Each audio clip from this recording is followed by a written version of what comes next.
All right, good morning, BSG. My name is Sniper Wave. I will be the host throughout PokéPark 2 Wonders Beyond, ran by Cruel. And since we're kind of behind schedule, I'm just going to give the mic over to him and wish him the best of luck.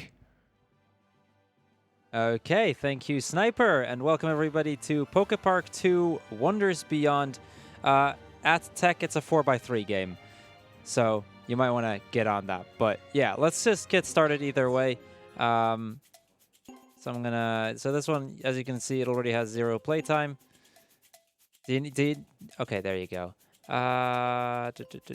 Make sure that my text speed is set to fast, because, you know, fast text is kind of nice to have. And then let's get started in 5, 4, 3, 2, 1, go. So yeah, welcome to PokéPark 2 for the Wii. This is one of the things you're going to see a lot because there's a fair few loading screens in this game. But here we go. We get some. We get a little bit of a story here before we go into the tutorial, where we're going to see Zekrom and Reshiram talk about like basically the end of the world. And you know, they mention something about some darkness coming, and yeah, it's pretty bad, but there is some light. They just don't know if it's strong enough to, you know, get everything back as the way it's supposed to. So here they start talking about, you know, disaster and bad things. But, you know, there is an option. And that little bit of light is us, the player, Pikachu, because we're going to be playing this game as Pikachu. And the way we do that in PokéPark is by making a lot of friends, because making friends is a good thing. And yeah. Okay, that should be it. So we get another quick little loading screen. And then it's off to the start. And right away, we're going to get to our first little optimization in just a moment. We've got a few movement options in this game. We can dash, which is usually the fastest way to move. or we can jump, which for very short distances is generally the fastest way to go. So this is Piplup. He's our friend. So we jump towards Piplup. It's actually a few frames faster here to jump towards Piplup rather than to dash and then slow down again. Because as soon as I start dashing, which we're going to do right now, we would either bonk into him or we would end up having to slow down again. And that animation does take a little bit of time. So just a minor little save. Or we have to dash into the box to get a berry, which is the main currency in this game. Generally, we don't actually need that many berries, but we are going to get a bunch from making friends later on, and we're going to use that to buy upgrades such as faster movement speed and stronger attacks to either make, the running around the map faster or to make sure that we get through the fights a little bit faster. So right here, Piplup tells us that, we have to go chase him, and we're going to go into our first little mini game. There's a lot of these little mini games. This is how we make friends. We either dash into them like that, and we just give them a headbutt, or we have to battle them. Piplup being the first friend is a chase, so. Now, he had fun. He's going to give us some berries. We actually need those later on. And he's also going to give us the PokéPark pad. Now, if you blink it, you'll miss it, because we only get to see the PokéPark pad once in this entire run. It's where we save the game. It's where we see how many friends we have. And that's about everything you're going to see from it. So now that that's done, it's on to our next stop. Because we're actually going to move on. We're going to meet our another Pokemon that we're going to fight here. This right here is Timber, and Timber is training at the moment. He's trying to become stronger. So what we're going to do is, Timber asks us to use our best move on him, which is Thunderbolt. Now, we do Thunderbolt by holding 1 for a little while to have it charge up, and there we go.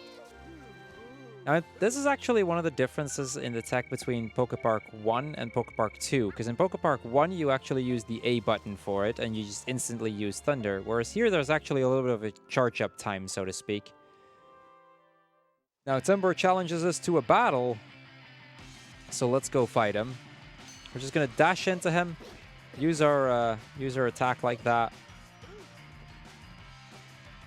and dodge his attack, and there we go. That's the battle with Timber.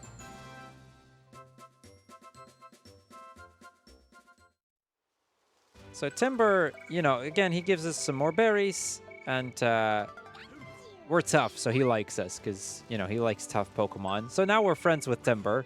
That's the other way you make friends. Usually you either have to chase them, or you have to fight them in a battle.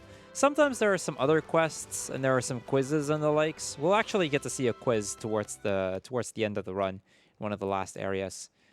Yeah, now we actually get to the PokéPark, and this is where a pretty lengthy cutscene is going to start. So, host, if you have anything to talk about, now is a fantastic time. I mean, I could talk about the upcoming incentive for Yoshi's Story even, which is the upgrade from any percent to all melons 1 lap, which is still 185 euros away. But what is slightly further away is the bonus run in Barney's Hide and Seek Co-op No Controller, which is a cumulative incentive. So if we raise over 4,000 before the start of that run, it will happen. So be sure to get your donations in. Yeah, that run is... Barney's Hide and Seek, No Controller, co-op with the crowd. It's bound to be a blast. Yo, did somebody say 0x A-press runs? Wait, what? I mean, if you don't have a controller, you don't have A-presses, right? Oh, yeah, that's true. That is very true. So, Shoutouts to Panakuk. Yeah, fantastic run. Definitely worth that. I don't think we have that long for it left either, so...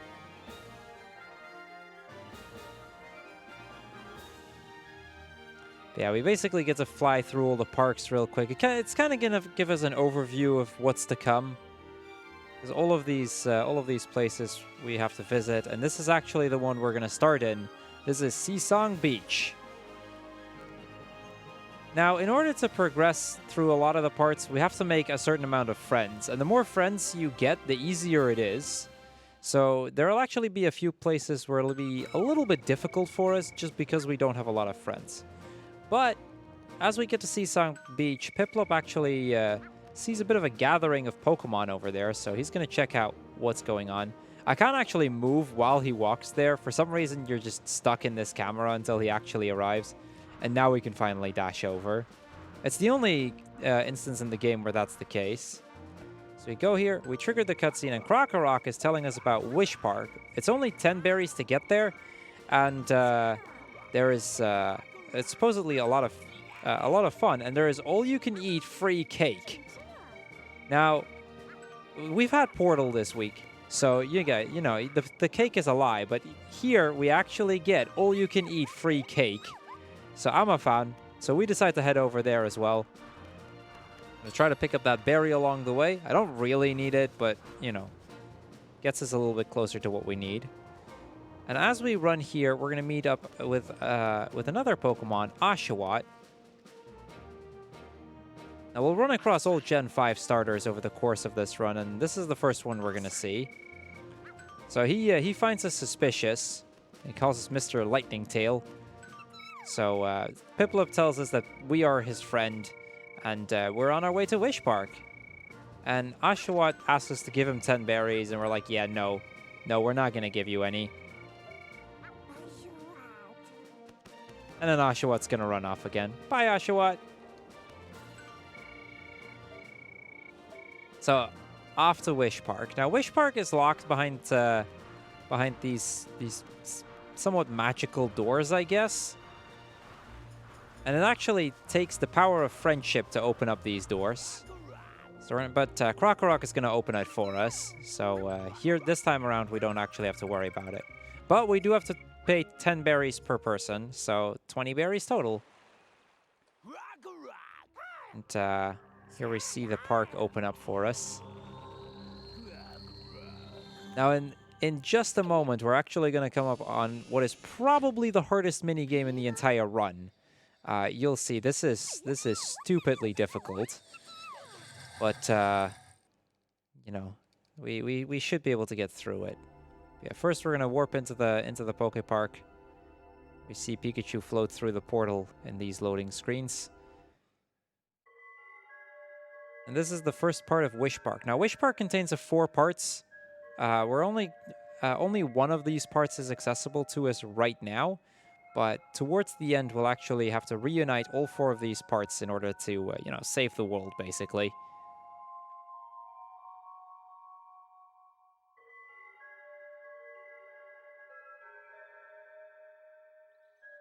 So as we enter, we're going to be greeted by Gothita. You'll see in a moment. And a lot of the PokéPark is filled with, like, Ghost and Dark type and Psychic type Pokemon. Yeah, Piplup mentions that, you know, this thing is floating, which is something, and the entire park seems to be made of sweets. So here's Gothita welcoming us to the PokéPark. Or to the Wish Park, rather. And, now we can go play here forever and forever, or that's what she says. But you know, we just got here for the free cake, so let's go get some free cake. On the way, we meet up with Chinchino and Munchlax, and you know they're also here for the free cake.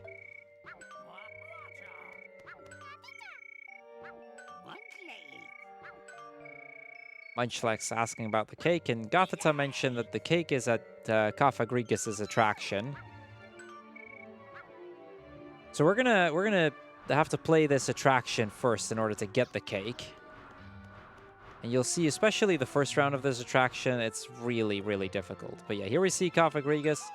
Panpour mentions that you know, he's played like 23 times, or rather, the next time will be number 23 that he plays this minigame. So he's a big fan, and Cofagrigus is all happy because of that. Now, this is also the first instance where motion controls is actually going to come into play, because I actually need to aim pretty precisely in order to make this work. And there is actually a place early on where you know, the timer doesn't actually start until I hit a specific spot. Yeah, we're gonna skip all of the instructions here. We're gonna pick Pikachu as our Pokemon, and we're gonna start the attraction.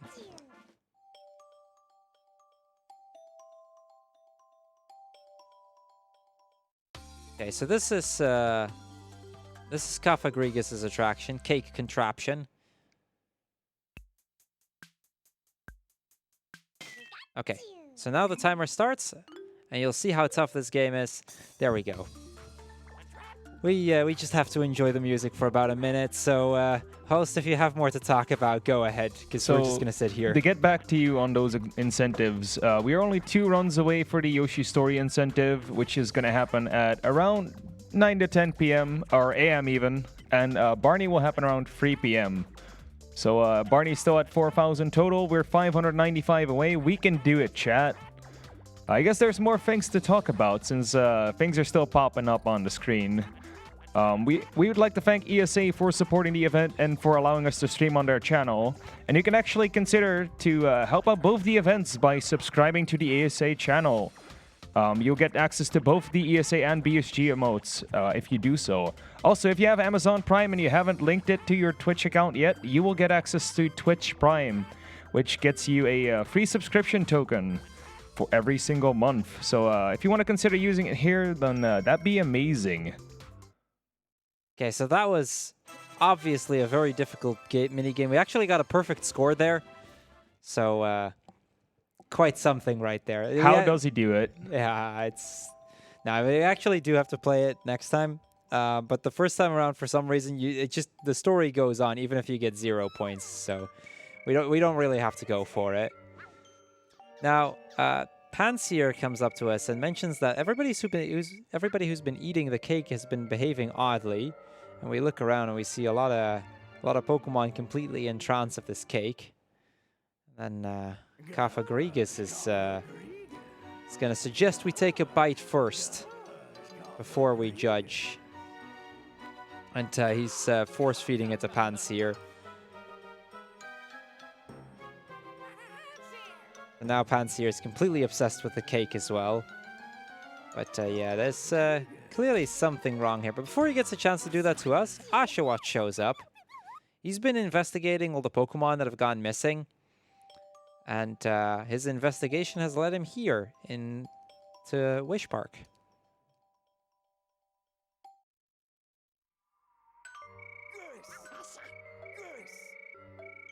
So Oshawott is gonna face up against Cofagrigus, and we're gonna be fighting the Yamask. And this is where the game explains to us that we actually have another move that we can use. By shaking the controller, we can use Iron Tail, which is gonna be quite useful for the upcoming fight. Now the strat here is to try and jump in between 2 lines of enemies, and then use Iron Tail to get rid of them. And if we do it perfectly, we can do it in two hits.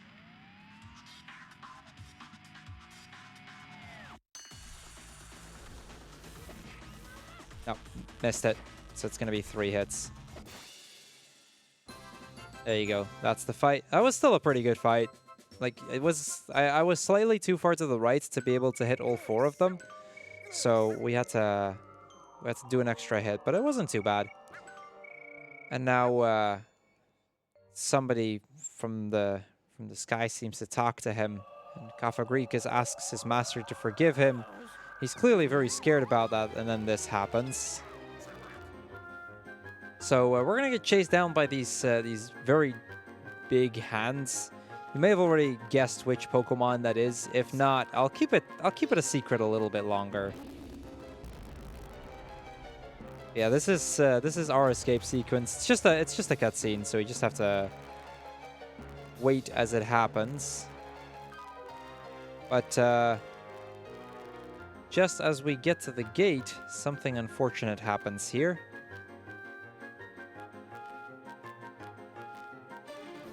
See, Piplup falls down.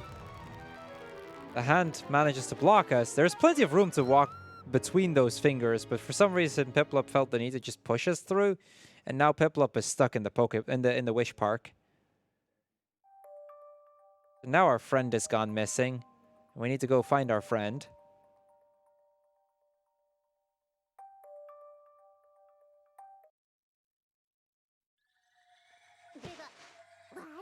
Okay, so we're back on Seasong Beach. The door locks behind us. And now we're stuck here. We can't re-enter the Wish Park anymore.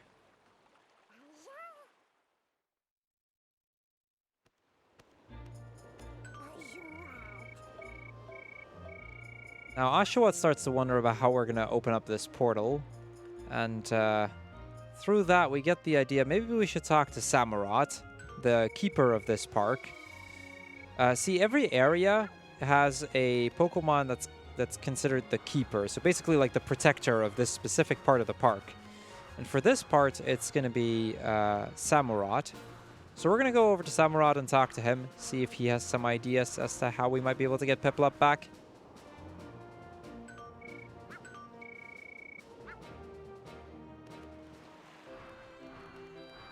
Now here it's actually slightly faster for me to go to the left, because that way Oshawott won't be in the way and I don't have to worry about trying to get around him.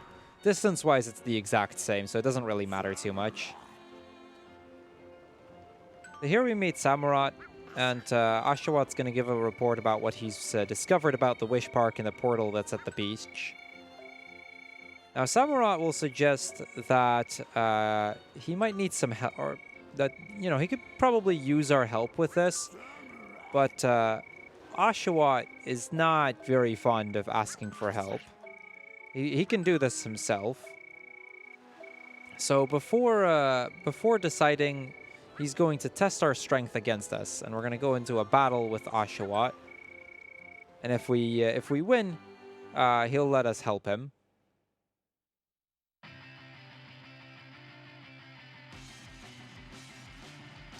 So here we're going to go around. I'm going to wait for him to attack, and then try and attack him back. Before the iframes start, there's actually a little bit of time where I can try to get some damage in still.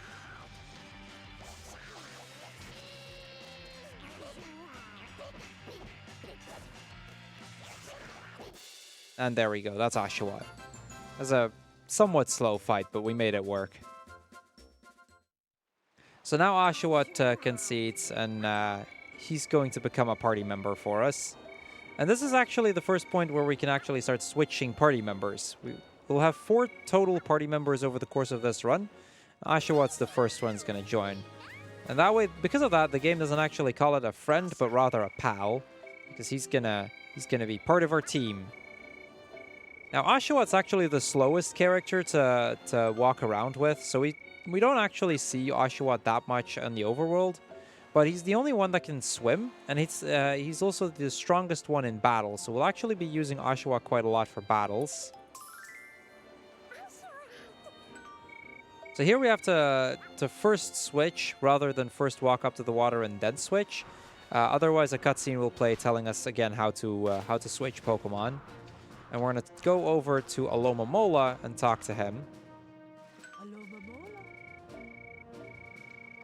Now, Alomomola mentions that she might know where Sandile and Krokorok are at, but, you know, he won't tell until we beat him in a chase.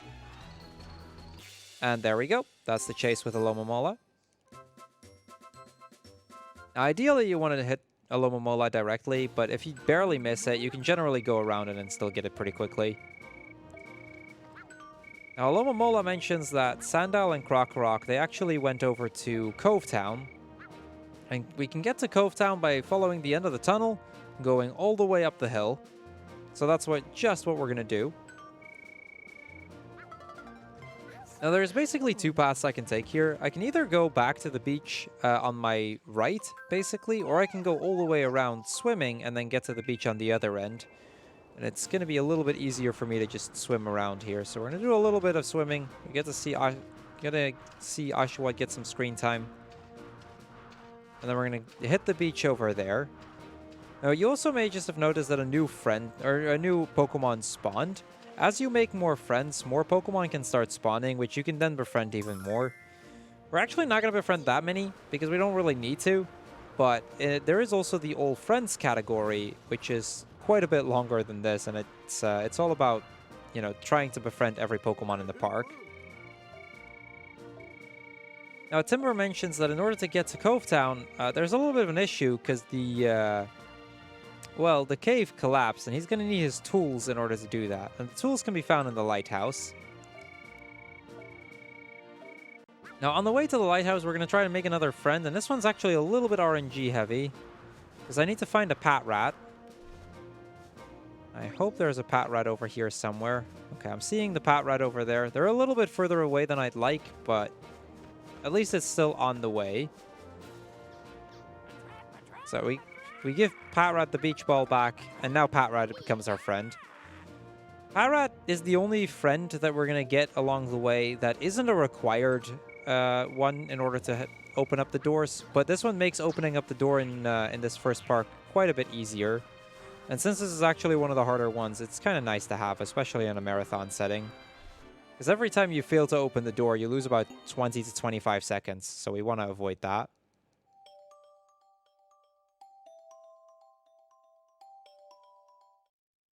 So coming up on the lighthouse, we've got our very first platforming sequence. There's actually quite a few of these as well in the run. Every area will have one that we need to do. And this one's actually pretty easy. We just have to get to the chest at the end. In general, all of these are pretty easy.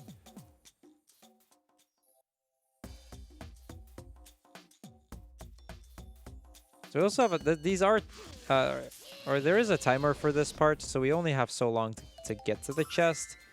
But there's really only one where that's a little bit difficult. Most of them it's pretty easy. So we switch to Oshawott for the water sequence, switch back to Pikachu, and we're gonna go up. And there it is. Easy.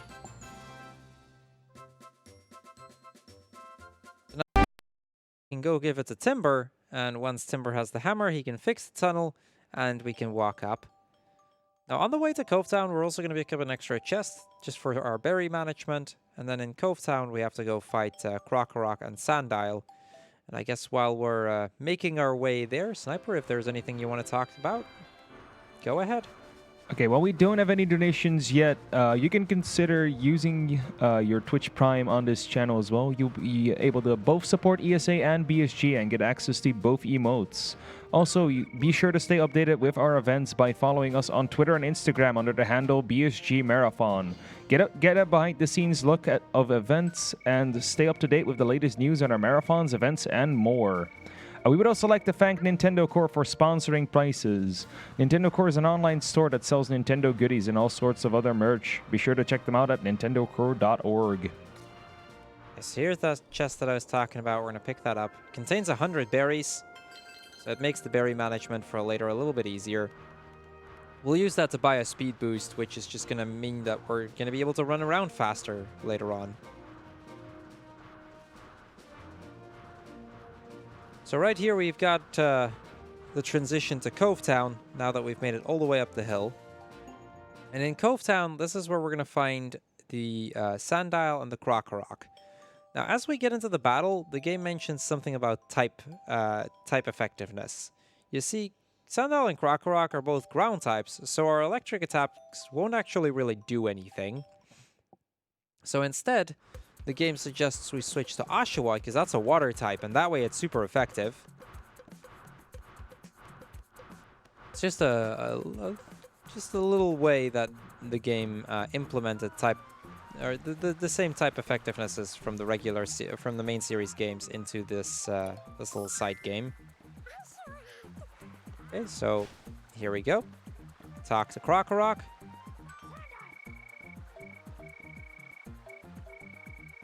Now you'll see with Oshawott, this fight is actually really fast. With Pikachu, it's pretty lengthy, but with Oshawott, I think Krokorok only takes 2 hits to go down.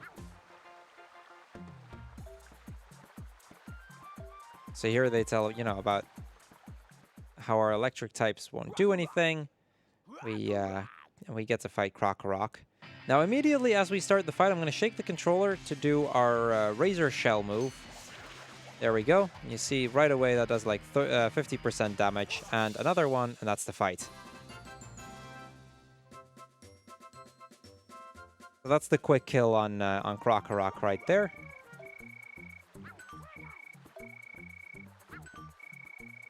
So Krokorok mentions that the reason that he's been sending Pokemon into the Wish Park is because Gothits have promised him a lot of berries for it.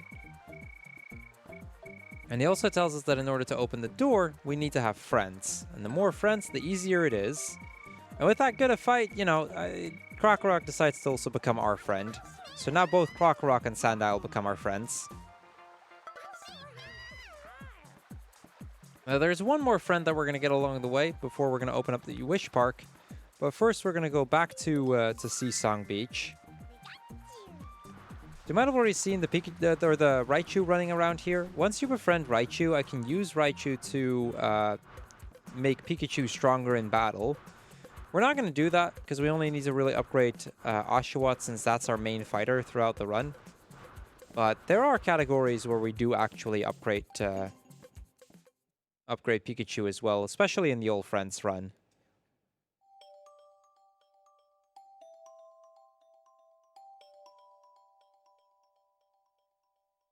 We get a quick little loading screen, and then it's off to making our next friend. And this next friend is actually kind of hidden. You can only access it once you have access to the hill, because we need to actually fall down here.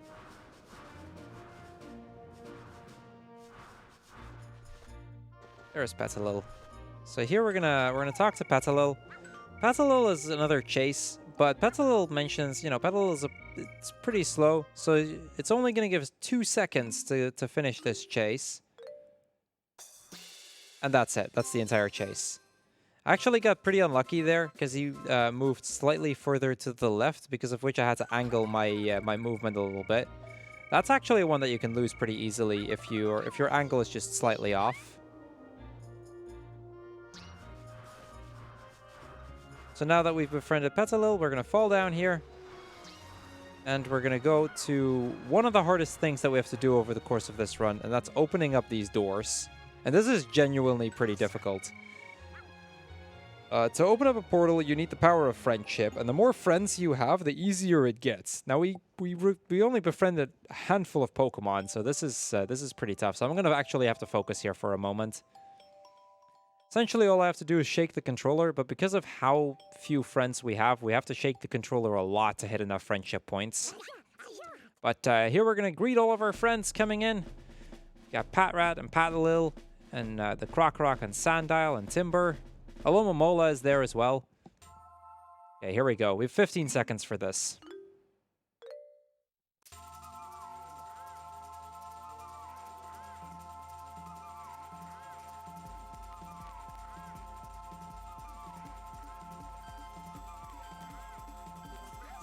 Okay, there we go. We got it. Every time you fail that, it loses 20 to 25 seconds, because it's the 15 seconds for the screen as well as some additional load time. So it's really slow to lose these. Luckily, that wasn't the case here. We shouldn't fail on any of them, honestly, because this is actually one of the harder ones. So now we're going to go through the portal, and we're going to do Cake Contraption once again. And this time we do actually have to hit a specific amount of points, otherwise we won't be able to move on. Because Cofagrigus isn't actually going to challenge us unless we have at least beaten his attraction. And this is a thing that we'll see in all of the parks. In order to get to the Wish Bell, which is basically what undoes the spell, we have to finish the attraction, battle the boss, and that should give us access to where we want to go. Gotta dodge the Pelipper. Get over here, dodge Drifblim. Drifblim is going to play a pretty big role later on. Get to Cofagrigus, and it's time to play some Cake Contraption again. Now this time I can play as both Pikachu and Oshawott. We're going to just keep it on Pikachu. It actually doesn't matter at all which one I choose.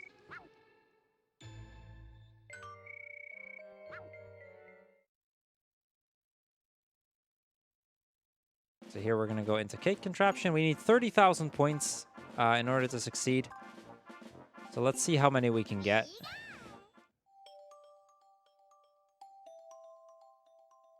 Yeah, that perfect score of 0 is not quite going to cut it anymore.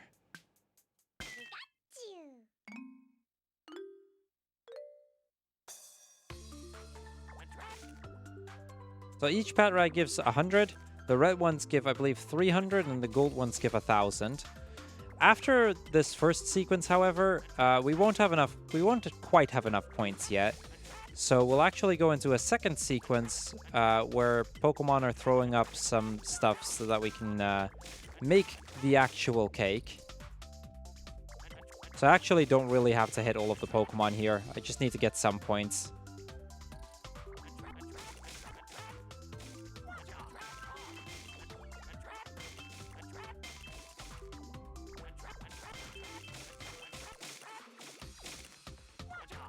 Okay, so more than 10,000 points coming out of this. Well over that already. So this is actually pretty decent. Especially trying to get the gold ones here, because those are really worth the points. Okay, we're already over halfway. So this is pretty good. Because this is really where you can get a lot of points. Every single one of these cakes I can hit twice.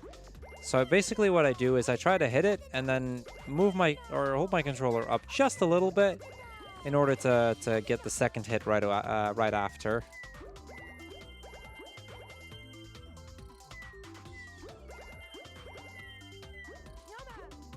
Yeah, I heard the sound of a Yamask, which means Yamask is coming. And those things actually give 1,500 points if you get the complete cake. So they're quite useful here.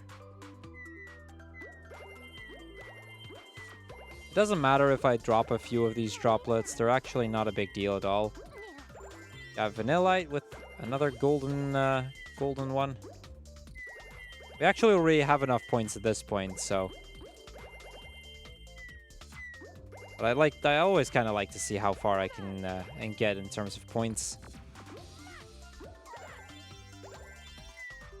Okay, that's 40k.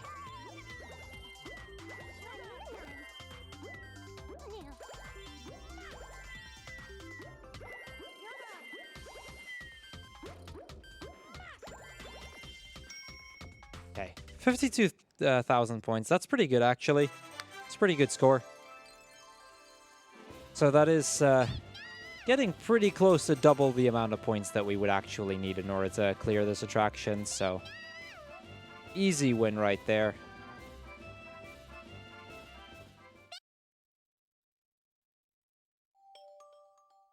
So now that that's done, we're going to go into the first boss fight of the game. There's 5 bosses in total that we have to get past. Cofagrigus is the first one. And, well, there's actually a few more, but like 5 main bosses, so to speak.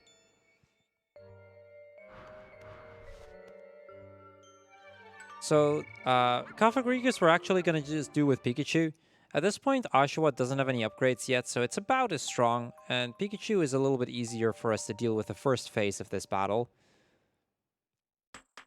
Every one of these major bosses has 2 phases that we have to get through. So for this one, the first one's I have to get him off of his cake. And then after that, we get to the actual battle part.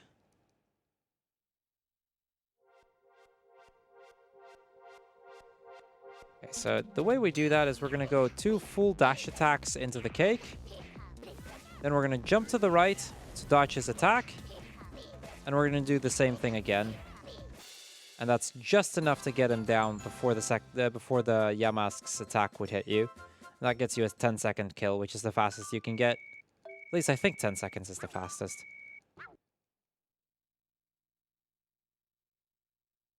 So now we're going to the battle with Cofagrigus. And again, we're going to use our dash attack as much as possible to get him down. Cofagrigus, if done perfectly, he won't actually be able to get a hit off, and you'll always get the dash attack before he gets a chance to attack you back. So this is why we just chain a bunch of dash attacks, and we should easily be able to get him.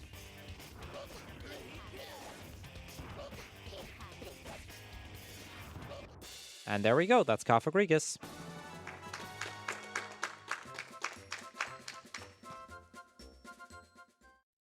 So after beating the boss, he'll unlock the bridge so that we can get access to the Wish Bell. Now, in order to restore the PokéPark and, you know, save the world, we need to be able to ring all 4 Wish Bells at the same time, which means we first have to chain all 4 of the parts together, we have to beat the final boss, and then we have to go for the 4 wish bells.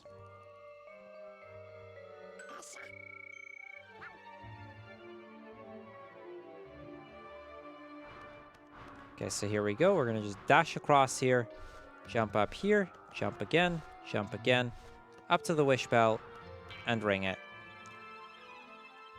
And as soon as we ring the wish bell, we get the cutscene of this part of the PokéPark going back to normal again. Everybody's going to snap out of that cake that they were having. And they're all going to return to Seasong Beach. Now, the only one that kind of still wants to try the cake is Munchlax, but Watchhawk just gradually guides him out of that. Make sure that Munchlax doesn't eat the cake again.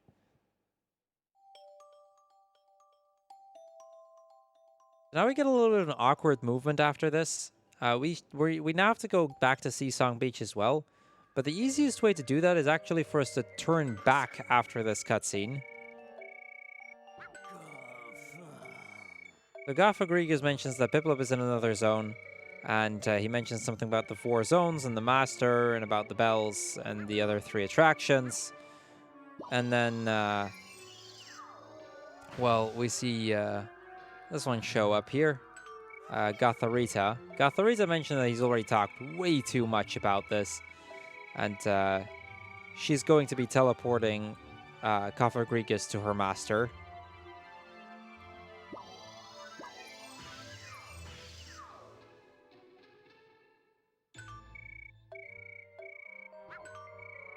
She also mentioned something about the Wish Palace, and that's where the final boss is at the Wish Palace. So here we have to jump up. We have to go backwards, jump up, and then basically we can just kind of take a shortcut through the remainder of the PokéPark, or of this part of the Wish Park. I think all of the Wish Park areas have such a shortcut.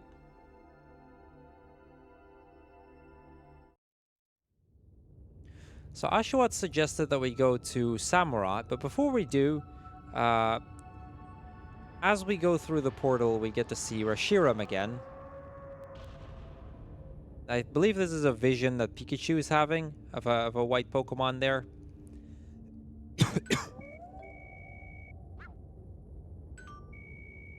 And Reshiram mentions that there's this big disaster coming, and that it might be quite a journey, and we have to join forces with all of our pals to save the park.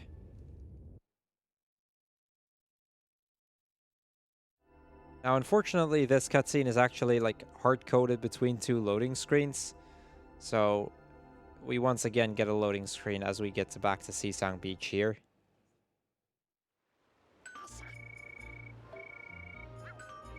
We tell Oshawott about it, and Oshawott does recognize the description as the legendary Reshiram. But yeah, we're just gonna go to Samurott here. He'll know what to do for sure.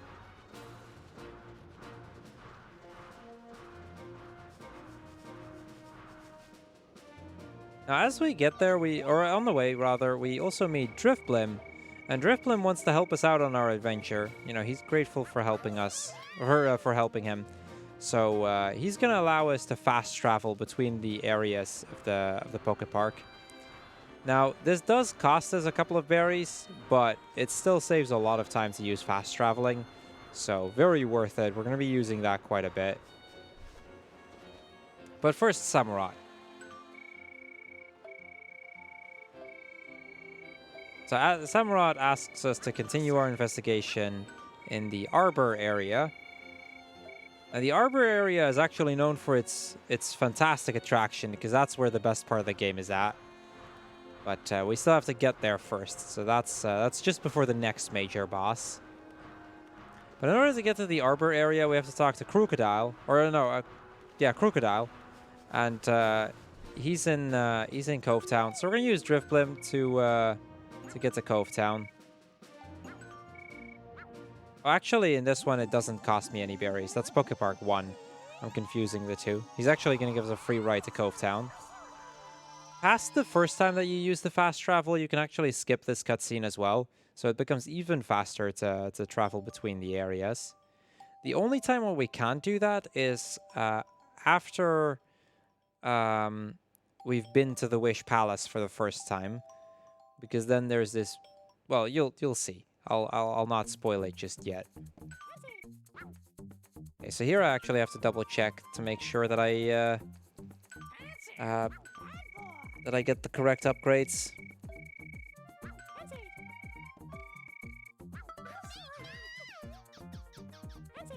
Okay.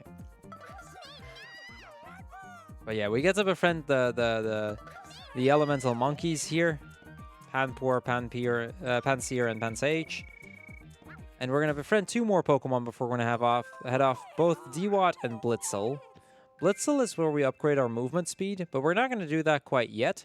And Dewott is where we get to upgrade the attacks from Oshawott. Now I want to do Blitzel first.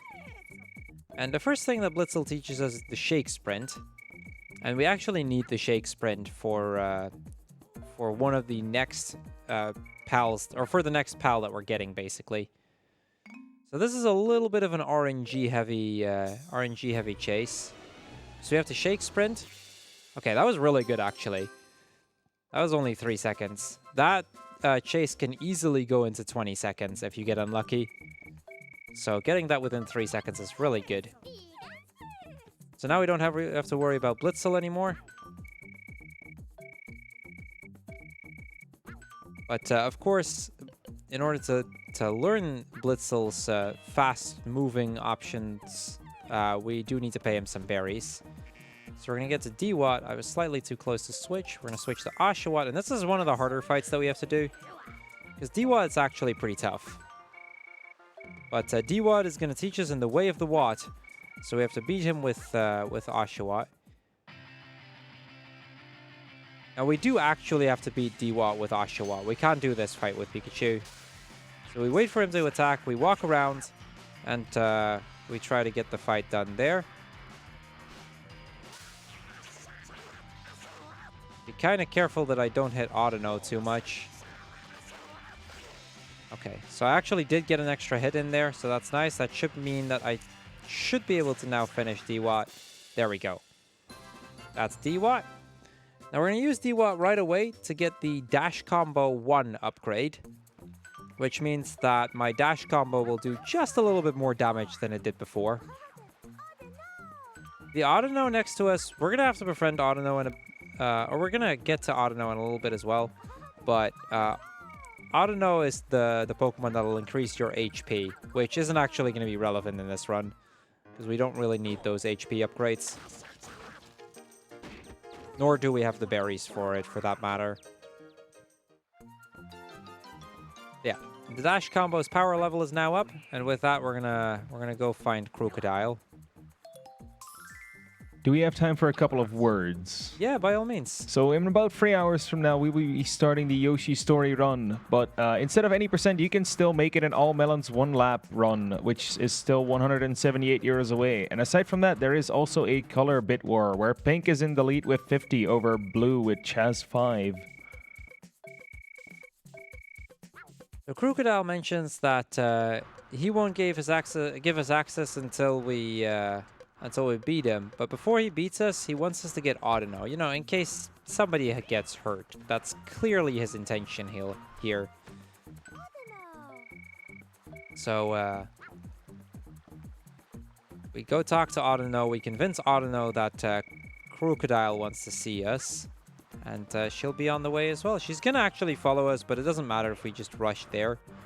Now, just before we get there, I'm going to stop, and I'm going to switch to Oshawott, and I want to try to do that as late as possible without triggering the battle. So we're going to do that right around here. That's probably still a little early, but it's much better than having to do that with Pikachu. So Crocodile actually wants to try and impress Audino, and the way he thinks that's the best way to do is by beating up a bunch of kids. So let's get into the battle, and you'll see this battle is very similar to the battle from before against Krokorok, especially now that we can use our dash combo here. Now it doesn't matter if we take a little bit of damage, but that's the entire fight.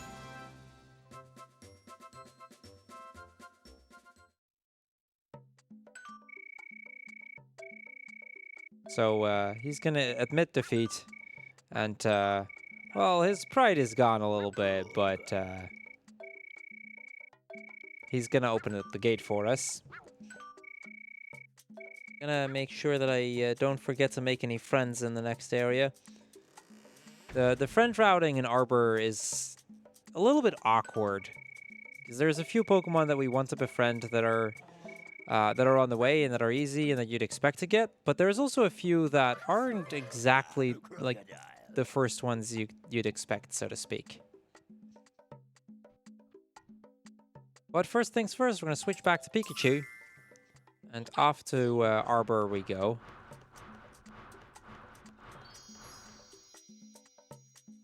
Now, the Arbor area is both my favorite and least favorite area at the same time. My favorite in that it has the best attraction, and it's got some pretty cool mini games, and it's actually pretty alright. But my least favorite in that the music is really boring here, and as a result, this always feels like a bit of a boring area compared to the other ones. Which is a shame, because it really has like all of the potential to be really fun. Yeah, that's probably one of the weak points in this game. Do we have time for a quick donation? Yeah, sure. We have €5 from Deafline saying, "Good luck, Cruel. Super awesome to see PokéPark 2 in a marathon run." Yo, Deathline. Deathline is actually... I'm using his route, and he's the current world record holder in the game, so pretty cool to see him show up.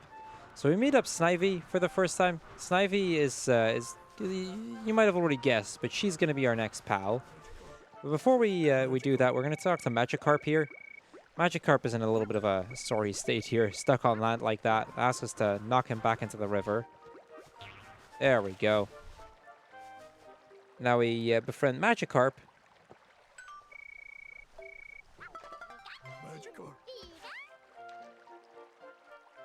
It's one of the quicker friends to get. Now, as a result, Kakuna is going to show up, but we're going to just ignore Kakuna pretty much. And we're going to turn around and talk to Zorua. Zorua is trying to find his friend or brother, or I don't actually know exactly what it is.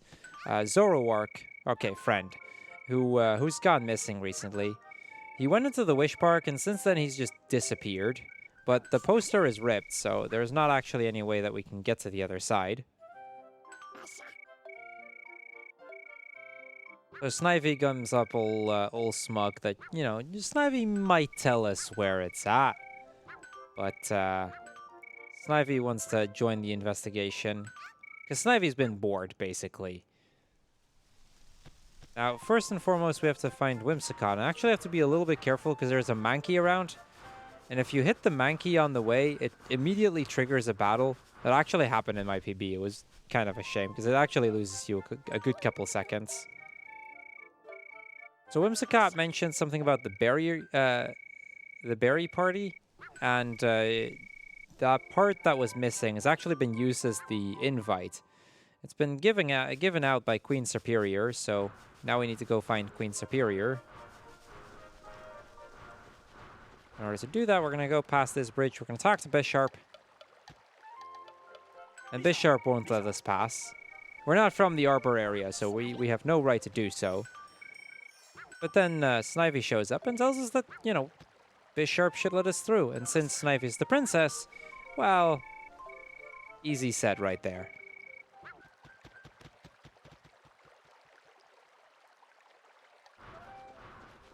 So off to the other side, and let's go find Queen Superior.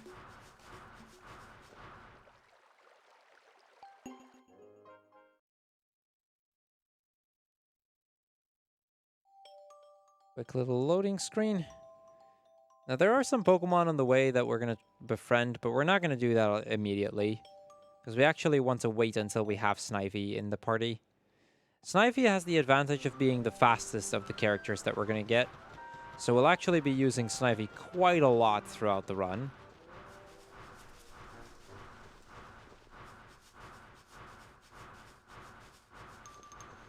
Okay, but first, over here, we'll find Queen Superior. And Queen Superior mentions that she's given the invite to Deerling to be handed out.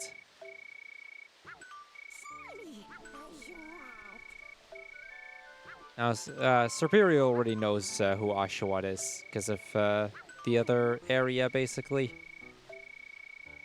So Deerling should be on top of the hill, and Deerling should be able to get it for us. So we're gonna go find Deerling.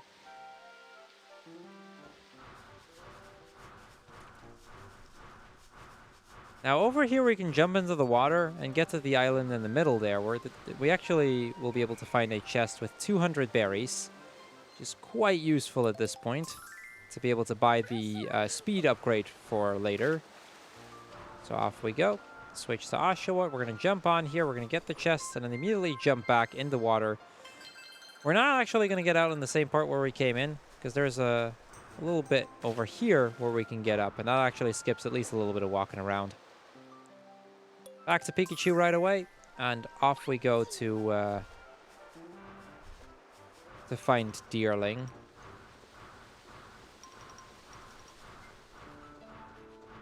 Now, there are some Pokemon on the way. We're just going to ignore all of them. Here we are. So Deerling mentioned that you know, the invite is actually in this tree stump.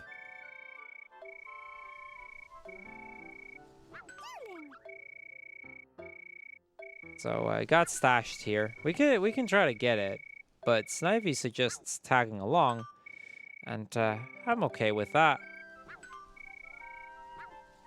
But Oshawott really does not like the idea, but I want to be pals with Snivy. But the condition is that we first have to beat Snivy in a chase, and like I said, Snivy is pretty much the fastest character that we're going to get. So this is actually where that Shake Sprint is really going to come in. So this is probably the hardest chase in the run. Maybe with the exception of Whimsicott. I really don't like the Whimsicott chase. Okay, there we go. 16 seconds is not terrible. I can live with that.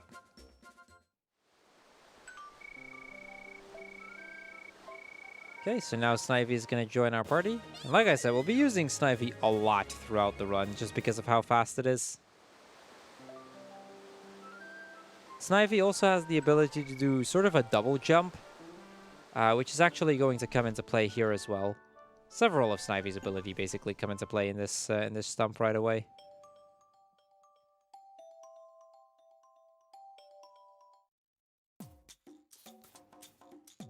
Another thing here is that there are some elevators, and the only way to trigger the elevator is by doing Snivy's Leaf Tornado. So here's our second platforming sequence.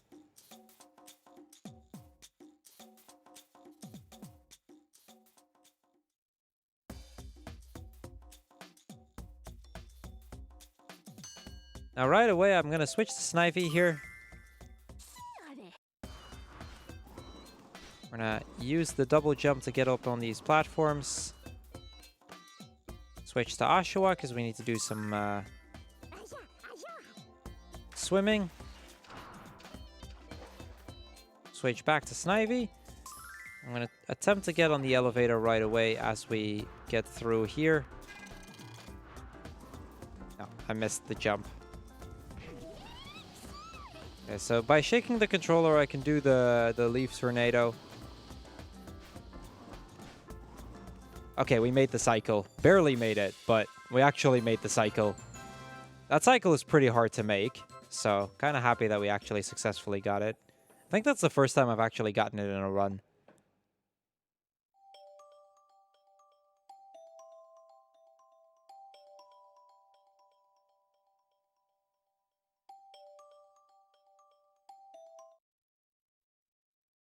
So out we go. Now on the way back, we're gonna make another friend. I actually wanted to wait until we have Snivy. Also, you can probably immediately see how that Snivy is just so much faster in running around on the overworld here. But there's a Seismitoad over here, which we need to battle. And Snivy is, you know, considering it's a ground water type, Snivy's attacks are 4 times effective, making this fight super free.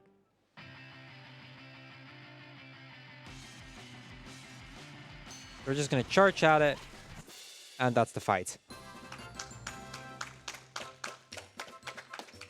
So that fight is like less than 2 seconds, so it's just worth it to befriend this, really. It also gives a lot of berries, which makes the buying the upgrades we need later on quite a bit easier as well.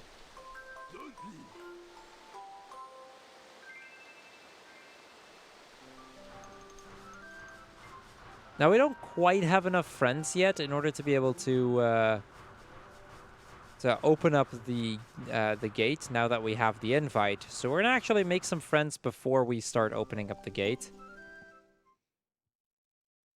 There's also another chest with berries along the way that I'm going to be trying to get.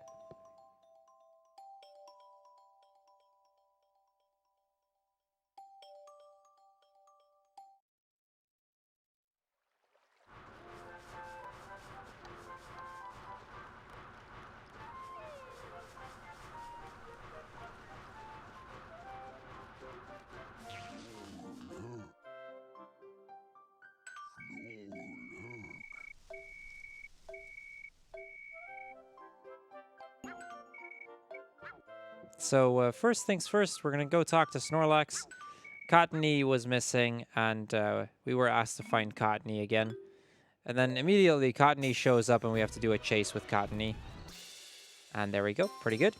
The little puffy balls that Cottony leaves behind is actually, they're going to stop my movement completely. So getting hit by those means we get slowed down quite a lot.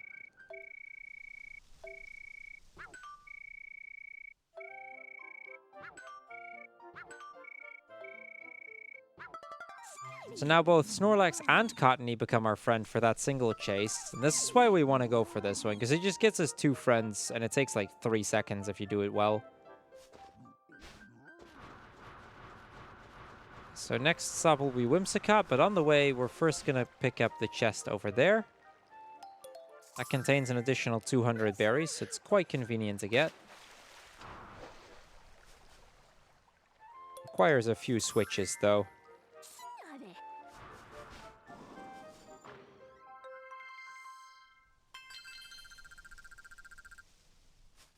So lots of berries right there. Again, we're going to switch Pokemon back to Oshawott. And now I need to go find Whimsicott. Whimsicott is really the other very annoying chase that we have to do.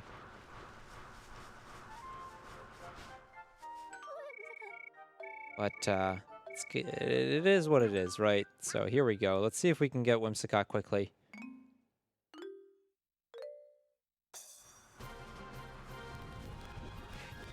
So that's what I mean with it completely slows you back down again.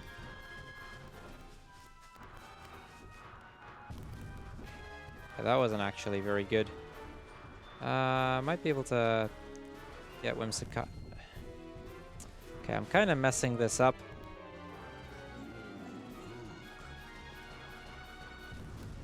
So while Cruel is trying to catch Whimsicott, I would like to remind everyone that we have a gigantic bit war going on throughout the week, which is for the second to last game, and you get to choose between Link, the Faces of Evil, or Zelda, Wand of Gamelon, for which one is being run. You'll see all the cutscenes. It will take about an hour. Right now, Zelda, Wand of Gamelon is ahead by €5.14, with 17 €14 over $12 or €12 even for Link, the Faces of Evil. Speaking of which, Cruel, which one of the two is your favorite? Ooh, that's a good question. I think I'm gonna have to go with Faces of Evil. That's the only right opinion, in my honest opinion as well. Do with that what you want, chat, but Okay, so I failed that one, which is really unfortunate because that just lost me a minute. This is why I said this is like we actually got pretty lucky in that Whimsicott ran into the Mankey at the very end, but it was too late. That's how I got it in PB, by having it run into Mankey. But luckily, the second time around, we got it really quickly, so that at least makes up for it a little bit. We didn't get stuck on Whimsicott too long. So it's immediately like 100 berries that we get out of Whimsicott, so it's quite useful. And now that we've done that, we're gonna get back to the portal. I do need to switch before actually interacting with the portal. So we're going to switch to Oshawott here, because there's another battle coming up. It's actually the only battle that I lost in PB, so can kind of make up the time here, so to speak.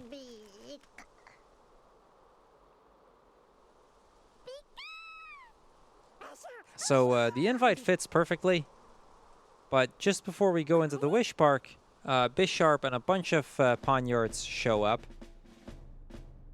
They think we're trying to kidnap the princess, considering Pokemon that have gone into Wish Park have all gone missing.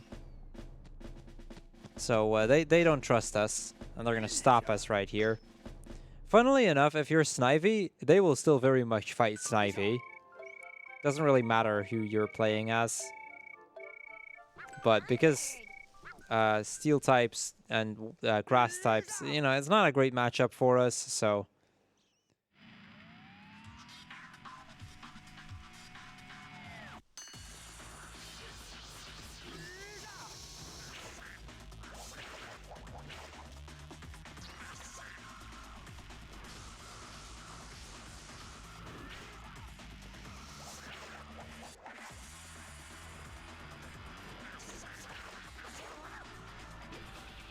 And there we go.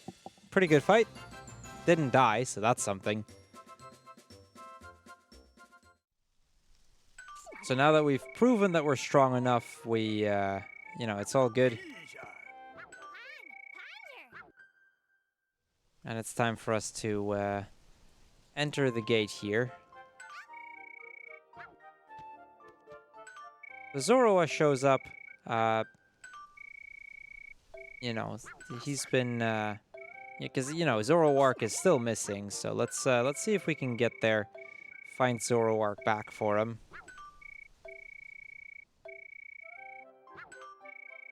This means in just a moment we're gonna open up the portal with friendship, just like we did before. And again, it's gonna be a pretty hard one because we just got barely enough friends to be able to make it work. Now, flying Pokemon have an advantage, so.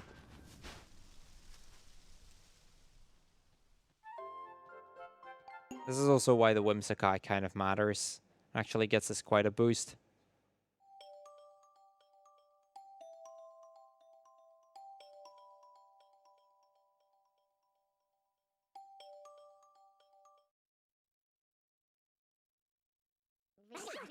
Okay, here we go.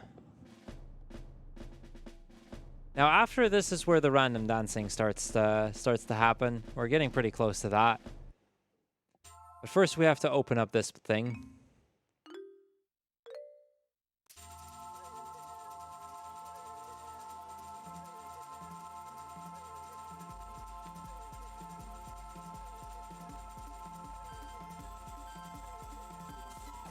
Okay, got him. So yeah, we're going to enter the gate, and then we've got one more battle that we need to do, and then it's on to my favorite mini game in the entire game, where we have to do quite a bit of random dancing. Just good old-fashioned BSG style random dancing, basically. But yeah, before we get there, though, we're going to have to first fight Zoroark. And that is... It's not the easiest fight, but it's also not a very difficult one.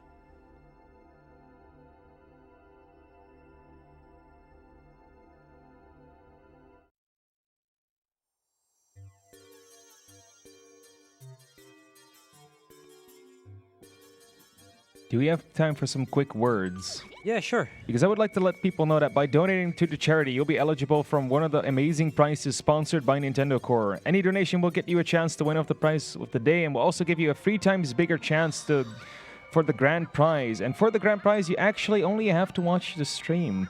So if you stay tuned, you have a good chance. Also, for more information about the grand prize, more information will be posted in the chat. We'd also like to thank Nintendo Core for sponsoring all of these prizes. Nintendo Core is an online store that sells Nintendo goodies and all sorts of other merch. Be sure to check them out at nintendocore.org.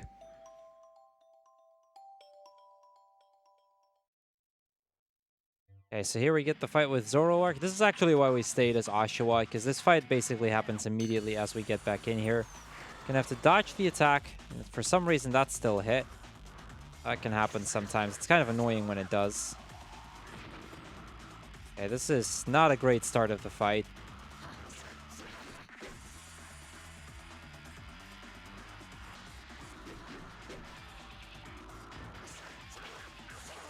There we go. That's more like it.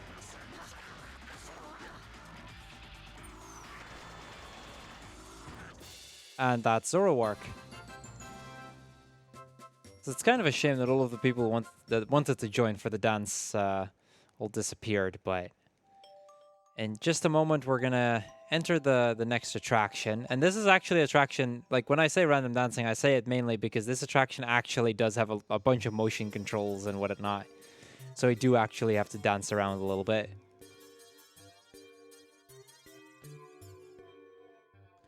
So, yeah, Gatharita, you know, now that we've defeated Zoroark, controlling it won't be as easy anymore. So we've saved Zoroark.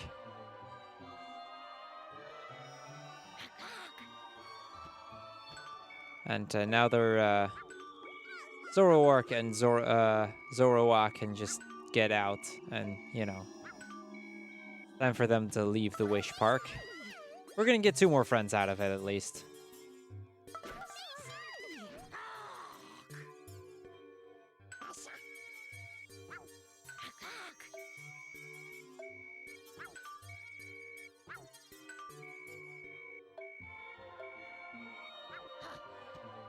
So Zoroark mentions Chandelure's attraction. That's the one that we're going to go for.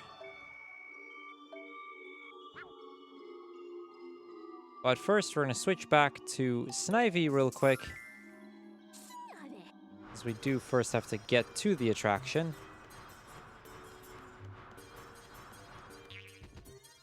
Yeah, that's a shame the Sudowoodo was in the way like that. And here it is. This is Chandelure with Dance Inferno. Now, for everyone at home, feel free to join in on this as well, because this is pretty great. Do you mind if I walk over and join in as well? Not at all. Let's go, Tech Dusk. We can do this. So once again, it doesn't really matter which Pokemon we pick. So we're just going to pick the first Pokemon we get, which is Pikachu. And here we go. So it's time for our... If somebody can turn the camera just a little bit up, we can actually all stand up and, you know, do this the old-fashioned way.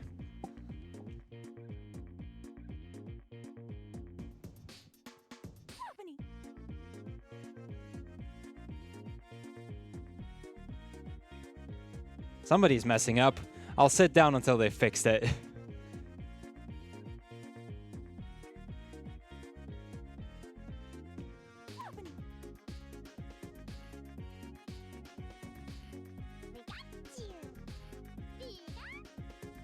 I guess it's not happening.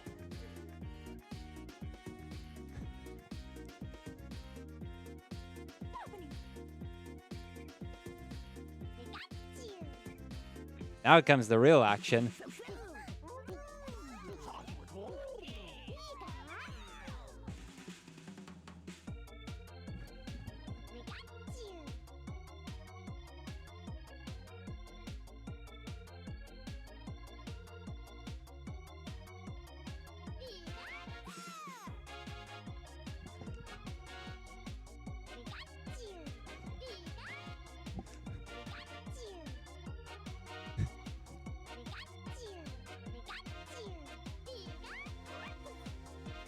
Oh, we missed the last one. Oh well.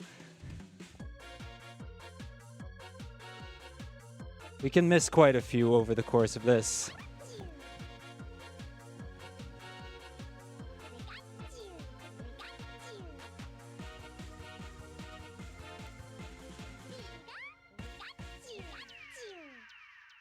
So yeah, hope you guys enjoyed.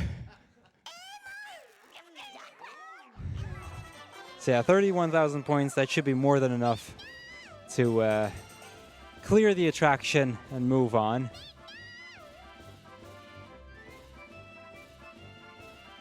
So yeah, that was Dance Inferno. And now that we're done with that, we're going to go into a bit of a music-themed boss fight. Now, just like the last big boss, this boss actually consists of 2 parts.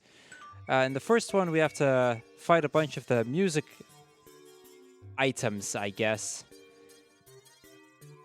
So we're going to switch to Oshawott. I want to make sure that I don't switch too late here, because this fight is really difficult with Snivy. And off we go. Now, since Chandelure is a Ghost Fire type, it's actually going to make the battle quite a bit easier, because we also have the type advantage here. So this is phase 1. The first thing that we have to deal with are the lamps. So yeah, this part is pretty straightforward. We have to destroy Chandelure's stuff.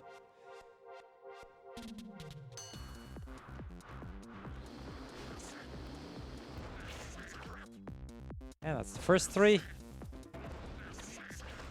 Okay, that's those. Now for the other 3.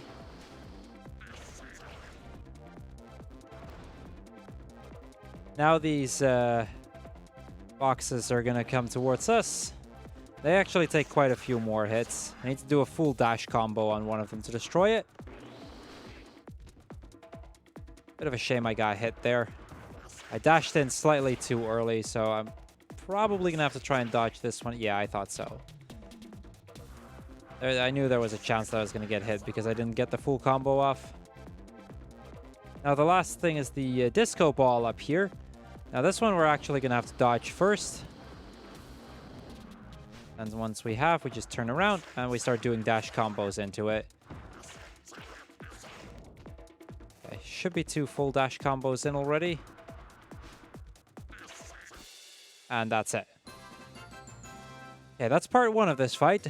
Now for the fight with Chandelure.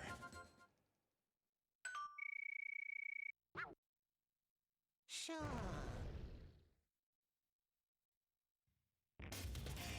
Now and again, we're going to immediately try and start with dodging one of his attacks, because if I don't do that, he will knock me away, and I don't actually get much damage in at all. Basically like that.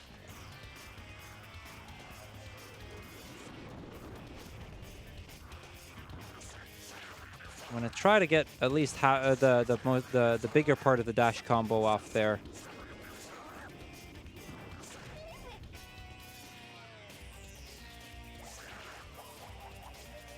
We do that attack. He's gonna summon the Lampens, but there we go. That's the battle, and that is the second major boss out of the way.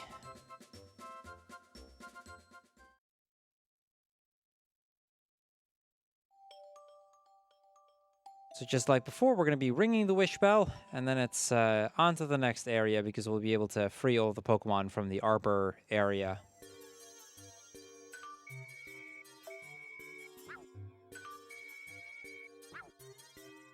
Now we hear this voice coming over from another Pokemon showing up right now. I actually get to see Gothitelle. And Gothitelle is like the assistant of the Grand Master of the Wish Park. And basically the goal for that the Grand Master has is to create a world where, you know, everybody is happy, but maybe the method of doing so is a little bit misguided, because mind control might not be the best way to do just that. We see Zoroark and Piplup and Zoroark show up, because Gothitelle is like, you know, I'll just deal with you. But then a lot of Pokemon show up, and with all of these friends, there's no way that Gothitelle has a chance against us. So Gothitelle just decides to leave.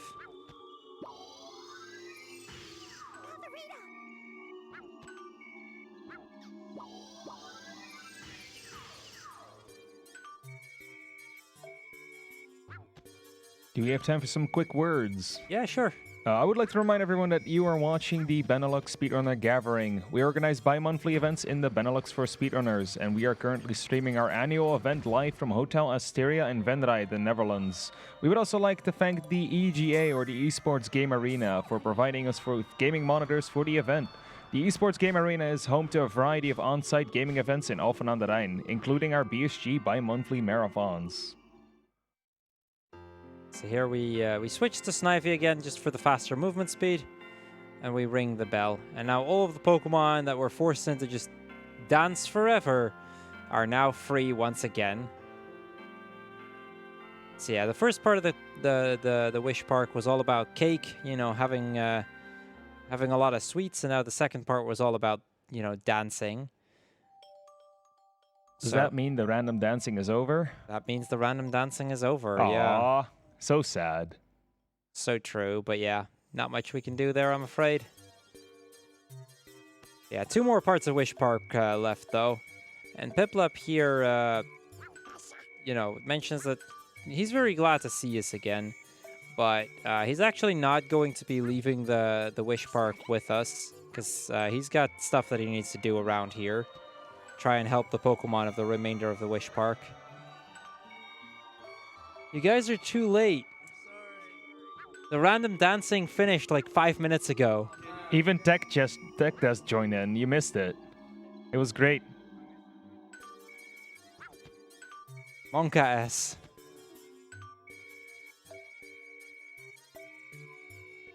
So yeah, Piplup is gonna stay here. We're gonna try and get to the other parts of the Wish Park outside of the Wish Park. Wait, you guys eat cake? Are you sure the cake was real? It wasn't any of the cake that was in this one. They may have had the cake from the portal run. Oh, that might be it. Yeah, that would explain a lot. So again, we turn around. We take a shortcut to get back to the Arbor area.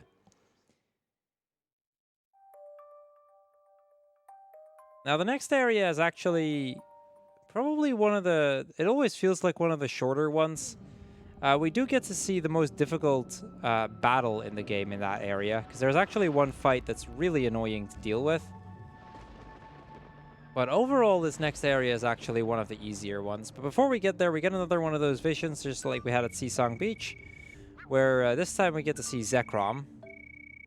And Zekrom mentions that this dark vortex has appeared in the PokéPark, and you know, we need to connect the 2 worlds and, you know, bring peace back. I don't know, something like that, in order to prevent the dark vortex from swallowing the world. So just like before, the cutscene is like hard-coded into that part, which is kind of annoying, but so be it, right?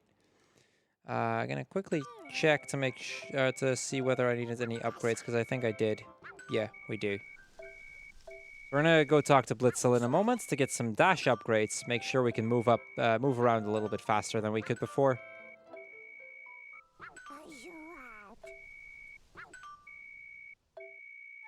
So Serperior tells us of the legend and about what Reshiram and Zekrom are trying to do, or what they're all about, basically, and what this dark vortex means. And we get the idea to go to the Crag area, which is the 3rd area. It's where Arbor is at.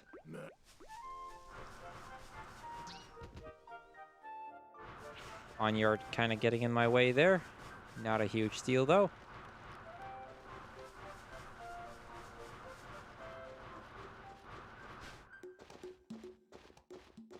This part is always further away than I think it is. Okay, time for Cove Town. And in Cove Town, the first thing we're going to do is we're going to take a bit of a detour to get to Blitzel. And we're going to upgrade the dashing speed of both Snivy and Pikachu. We don't actually get to run around with Pikachu that much, but there's a pretty significant chunk of running around in the later half. And as a result, it actually ends up still being faster to get the dash upgrade for Pikachu at this point. Our Crocodile opens up the Crag area for us. We get to see Pignite and Servine show up. Neither of which we're actually going to be befriending at all. We're going to we'll turn around, take that detour to get to Blitzel. All of this extra movement is completely worth it. We get so much extra movement speed that it just ends up completely compensating all the time we invest in this. So we're first going to teach Snivy to run faster. It's going to cost us 200 berries. Now you can upgrade more than once, but the more you upgrade them, the more expensive they get. And we don't really have the money to do that at this point.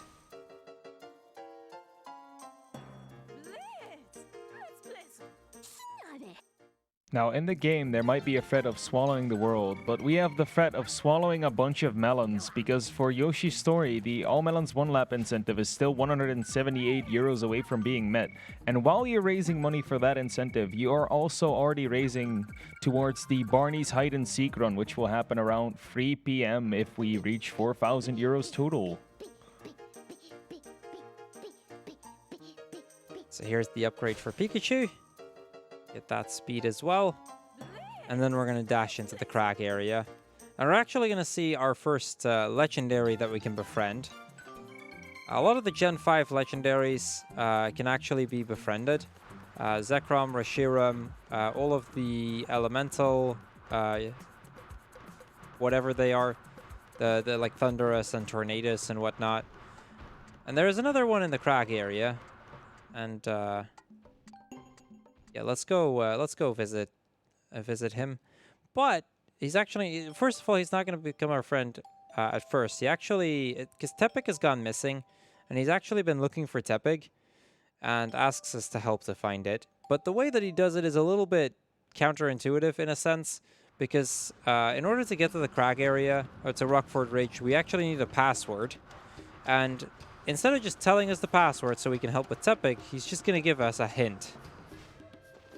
So this is Victini.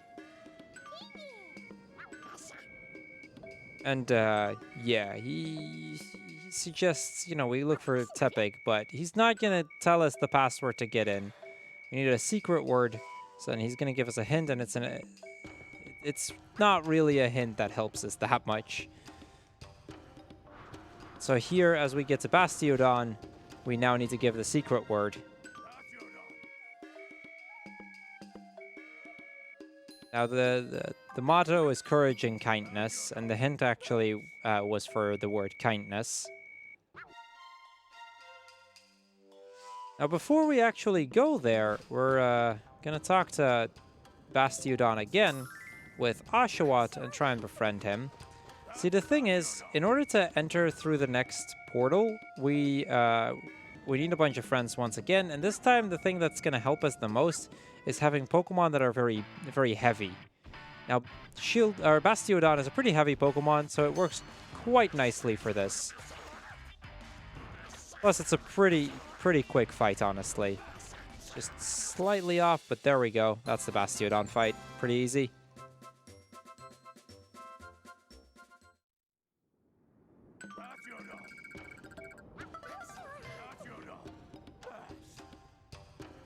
I need to take a little bit of distance before I try to swap Pokemon, because otherwise I'll just fail at it. To check for collisions, the game actually makes sure that you can't swap if you're too close. That said, there is one part where you can actually swap Pokemon in such a way that you can clip through the wall. And in the World Record strats, it's actually used to save approximately like 15 seconds. The clip is really only worth it if you can get it consistently, and I'm not consistent at it at all, so I'm not going to be going for it. If you get it first time, it saves about 15 seconds. I believe if you get it second time, it still saves time, and then starting third time, it's about even. So realistically, not really that great to go for, but in any case, we see Darumaka here, and we suggest that he shoots the cannon, because we've been hearing a voice coming from the cannon. But then Tepig begs to not shoot the cannon, and, you know, we need to get him out somehow, right? And this is, after all, the easiest way to do just that. So we're going to shoot the cannon here. As I was supposed to switch to Oshawott before this, so I may have to redo the fight in a little bit. Because I think right now I'm on Snivy, which is actually not ideal for this fight at all.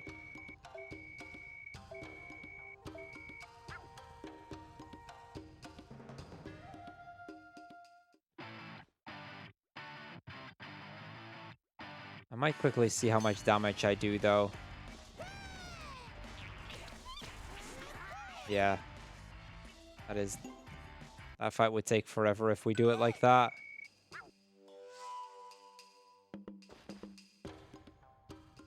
I wasn't exactly sure how much damage Snivy would do. Don't usually forget to make that swap. That's okay, though. We're just going to re-enter the battle, but now with Oshawott. That was probably still worth it, so... You can see how much more damage we're doing instantly. And there we go, that's Tepig. So Croagunk is a little bit mad because he got hit by Tepig's attack.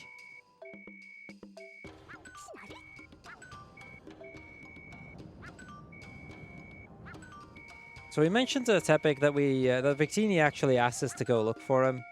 And Tepig mentions that he's been trying to get into the battle tournament. And that's what we're going to help him on. Because it sounds like fun to join in on the battle tournament, right? So in order to do that, we need to first ask Arbor for permission. Now, Tepig is actually the Pokemon we're going to be using the least of all 4 of our Pokemon. There's really only a handful of situations where we need Tepig. The downside of Tepig, it's neither the strongest nor the fastest, and we get it as the last one as well, which doesn't help either. Get up there. Now, the only thing that we really need Tepig for is that Tepig can do Heat Crash, which opens up certain areas, and Tepig can use another attack to break these rocks. And there's quite a few of these rocks that are going to be in the way for which we need Tepig. So it's really only if we get into a situation where either of that is the case that we end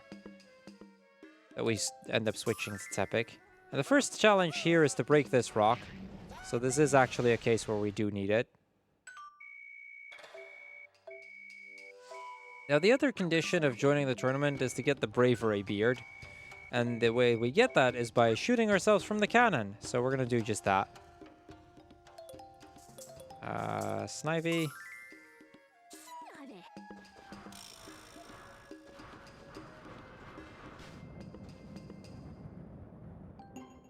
Do you want to fly by cannon? I mean, is this even a question? So here we go. Who wouldn't? Exactly. Best method of transportation, easily. It's more fun because it's faster, right? Exactly. So now that we've done our flight by cannon, we get to the next platforming sequence. Now here we're going to dash just a little bit with Snivy, and then I'm going to have to switch over to Tepig, because there are several of these rocks in the way that we need to use Rock Smash on. But Tepig is pretty slow, so even here it's worth it to just dash forward a little bit before we swap.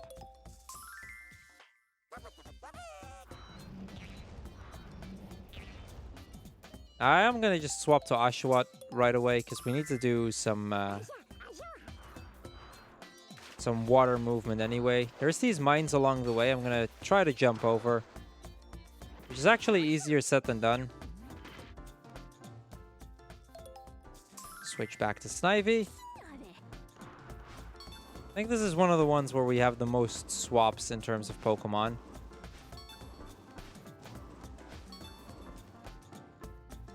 So again, we're going to switch back to Tepig.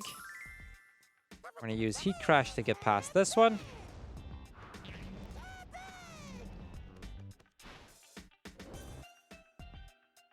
And we need to actually go to Pikachu here. It's pretty difficult to make this jump happen with Snivy, but with Pikachu it's pretty easy.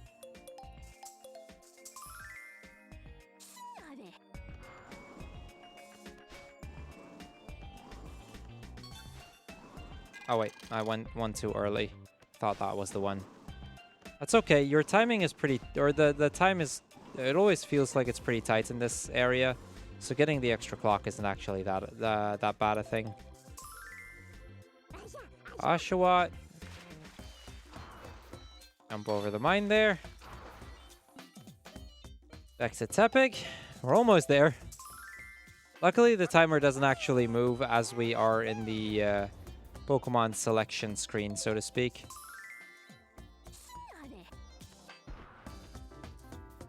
Tried to jump, but I kind of failed at it. And there we go, the Bravery Beard. So yeah, that's kind of an annoying sequence, but we got through it, no problem. And now that we have both of the items, we can get Embor's permission to join the battle tournament. Now, in order to actually get to the battle tournament, we have to open up this giant door. You may have already seen it a few times. It's actually pretty close to the cannon. But in order to do that, we need to have Embor's permission, and then we can heat crash into a button in order to move on. So here we go. We got the Mark of Courage. And now Darmanitan should open the door for us. So this is the door we need to open. And once we get to the other side of the door, there's a bunch of Pokemon we need to befriend as well. There's a few that we have to get past. First, if you're too close to the button, you also can't swap, which is kind of annoying. So back to Tepig, open the door, and I guess while we make our way there, Sniper, you want to say anything? I mean, I would like to remind everyone that we are the Benelux Speedrunner Gathering. We organize bi-monthly events in the Benelux for speedrunners, and we are currently streaming our annual event live from Hotel Asteria in Venray, the Netherlands. We would also like to thank the Esports Game Arena for providing us with the gaming monitors we are using for the event. The Esports Game Arena is a home to a variety of on-site gaming events in Alphen aan de Rijn, including our BSG bi-monthly marathons. And I would also like to thank ESA for supporting the event and for allowing us to stream on their channel. And if you want to support both ESA and BSG ones, you can use your monthly subscription if you have Twitch Prime, or just sub to the channel. You'll gain access to both the BSG and ESA emotes while you are supporting us. Okay, so now that this is done, we actually get to a very cold area where we meet Victini again. Victini mentions, or he's all happy that we managed to find Tepig, and now that we're in the battle tournament, it's all good. Victini's ability, supposedly, if you follow the main series Pokédex, is that it'll grant victory to or basically to anybody that uses it. So we're gonna get Victini's blessing in order to have a better chance at the Colosseum.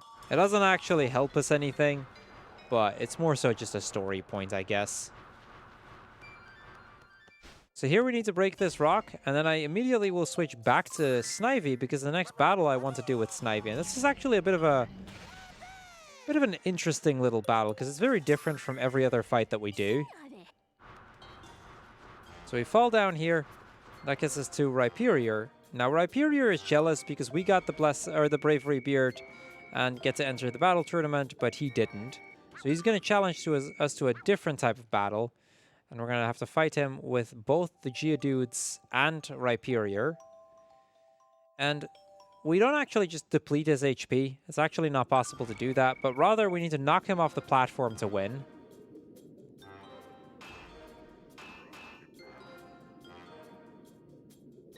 Now, the reason we do this with Snivy is mostly got to do with its speed and its type effectiveness. I'm gonna run around here. And we actually use the Geodudes as sort of a bomb that we just chuck into him. And that's gonna knock, and the knockback will hopefully cause him to fall off. Or at least that's what we're trying to do. I missed there. Didn't quite get it, so hopefully on the next round.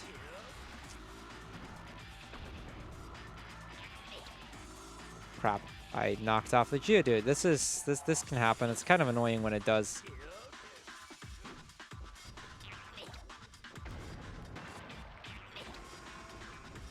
Yeah, this is a pretty bad fight, actually. There we go. Now, the other strat to do here is to just fight Rhyperior directly and just use the knockback from my own attacks to push him off, but it's still slower than using the Geodudes. So this just ends up being a slightly faster way to go at it. Okay, now that we're done with this, we're going to be heading on to the battle tournament, and that's actually where we're going to be facing the most difficult regular battle that we do. So we befriend at Rhyperior, we befriend Geodude. We kind of need both of these anyway in order to open up the portal.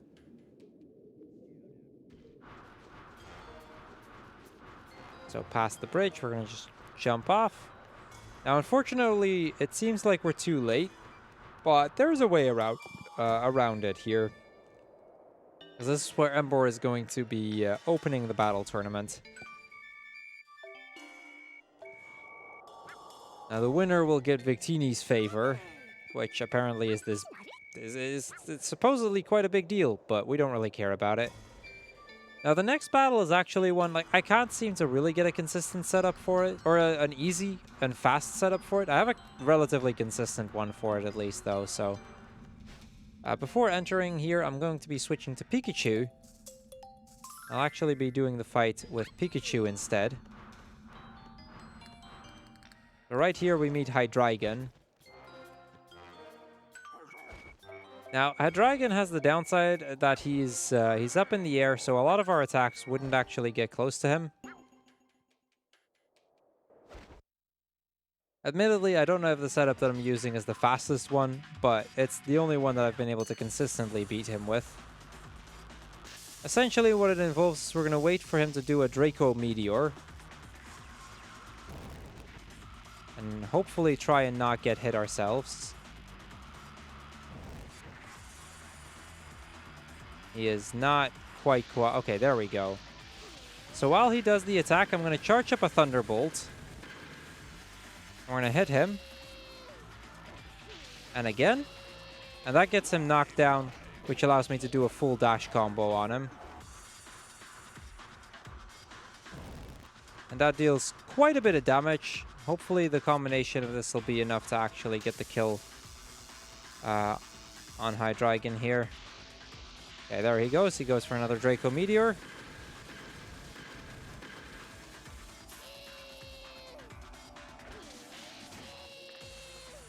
Double Thunderbolt and another dash combo on him. Okay.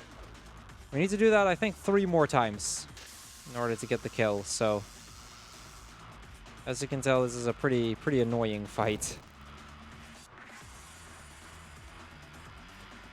Okay, can you do another Draco Meteor, please?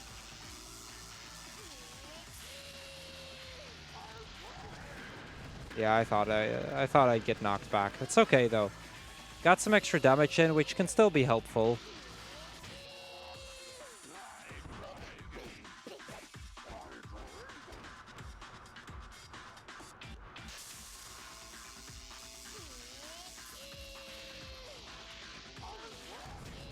Okay, got him after just one.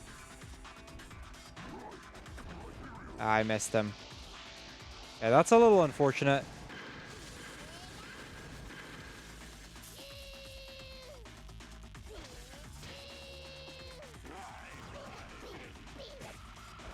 Ah, so close. Okay, we got him. Still managed to get it. That is a really dumb fight. There's just really no other way to describe it. I really dislike this fight. With this setup, I've actually been able to get it pretty consistently, but it's really slow. So Scraggy runs in and mentions that he has his reasons to believe that Hydreigon has been cheating. Now he doesn't trust his strength to be able to deal with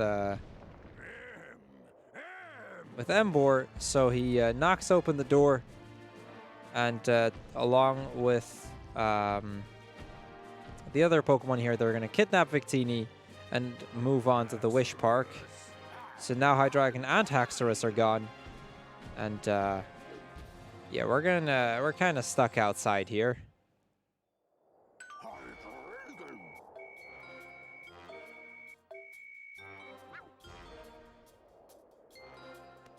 Now, before we're actually going to try and get Victini back, there's one more Pokemon I want to befriend. I need to actually go to Snivy for this, because it's another chase that's coming up. Let's see, where's Breloom? So we want to befriend Breloom. Fortunately, Breloom is quite far away this time.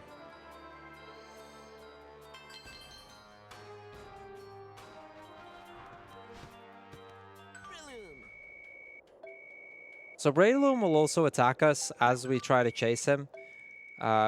He's going to be using Bullet Seed, which is going to make this a little bit more of a difficult chase.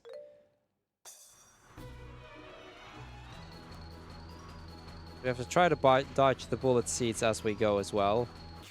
But there we go. That was still pretty decent, especially considering I fell off there. But that actually allowed me to get up in front of him, so it might have worked out for the best. Okay, now that we've befriended Breloom, it's on to the door over here. Wrong way. Where is it? There it is.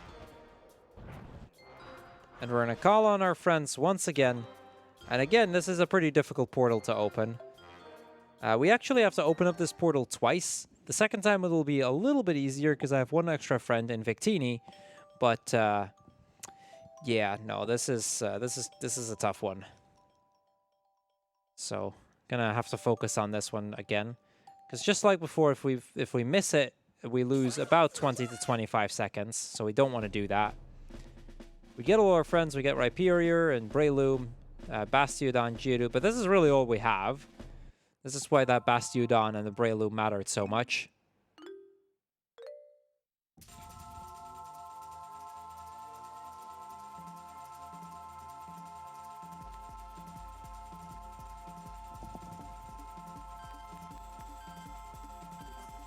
Okay, we got it. That one's not fun. When I started learning this game, I actually struggled a lot with getting these open. It's still hard, but generally speaking, I can get them pretty consistently at this point. But they're not fun.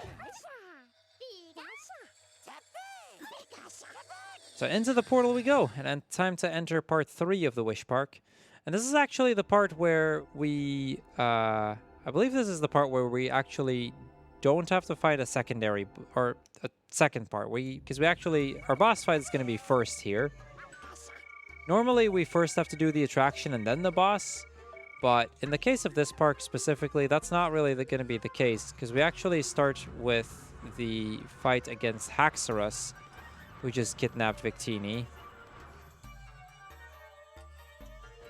I'm purposely sticking to Snivy here, because Snivy is a little bit easier to work with on the first part, and then we're actually going to give up the fight on the second phase, swap Pokemon, and use a different Pokemon to take on Haxorus itself.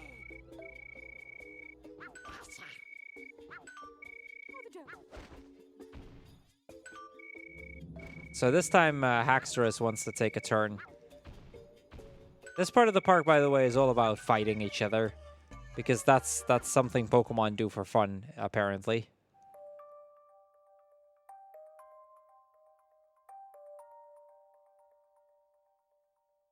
So on to the battle here.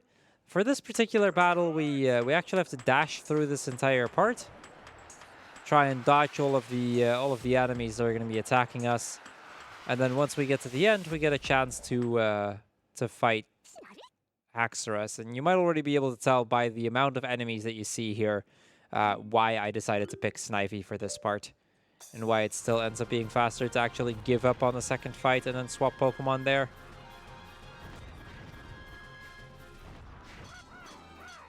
You just jump over the Sandiles.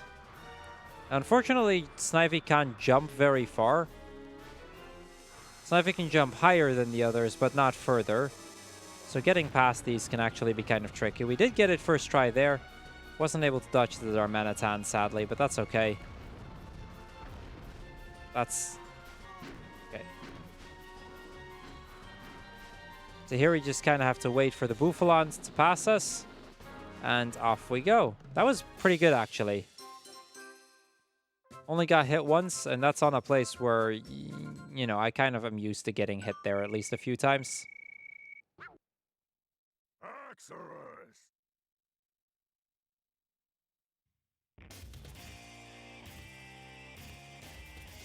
So just right away at the start of this fight, I'm going to say give up.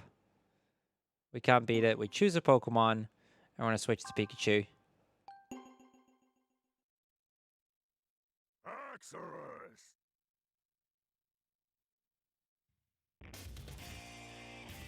That only loses a few seconds, whereas Oshawott would have lost us quite a bit more. The reason we actually choose Pikachu here over Oshawott is mostly got to do with the moves that Haxorus uses. It's just easier to dodge that way, and we can generally get more attacks in as a result, which also results in quite a bit more damage.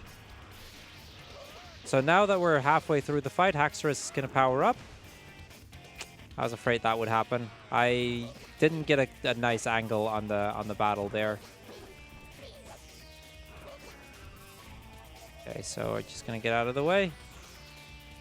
He's gonna power up and then do a charge attack. And this is where Pikachu really comes in. Oshawott would have gotten hit there, and that would have wasted more time. But that's the fight with Haxorus. And that's another one of the big bosses out of the way. Hydreigon and Haxorus kind of combined are the big boss of this area. Because this is actually where Gothorita's attraction is. Or, sorry, Gothitel's attraction is.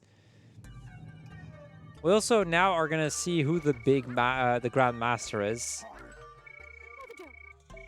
So, because Haxorus and Hydreigon are going to try to attack Gothitelle here. Because apparently, you know, they were promised to become more powerful if they took Victini here. But they're already as powerful as they're going to get in this area. So they try to attack, but yeah, the Grandmaster isn't going to stand for that. So here's the Master, Darkrai. That's our big boss.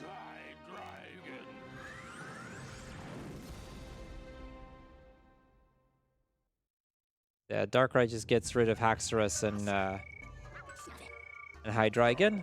And for us, it's now onto the attraction. Darkrai asks if we want to join. We just say no. We don't want to join him.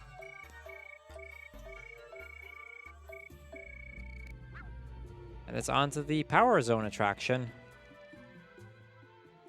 Gonna switch to Snivy here.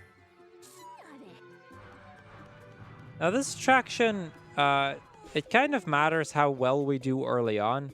This one's, this time around, I either have to attack the Pokemon in front of us, or if it's a bomb, we have to drop it through a gap in the floor, through a trapdoor. And the faster you are with it, the more points that you get for it. And by getting perfects, you can especially if you chain perfects, you can get a lot of extra points very quickly. But it's all about chaining perfects here. So here we go. If it's a Pokemon, we attack. If it's a bomb, we have to press A. Otherwise, that happens. That's not good right now.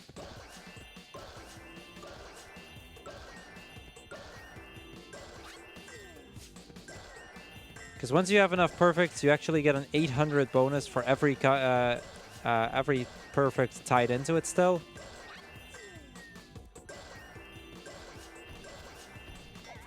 Okay, so I did it wrong, but I think I already have enough points at this point.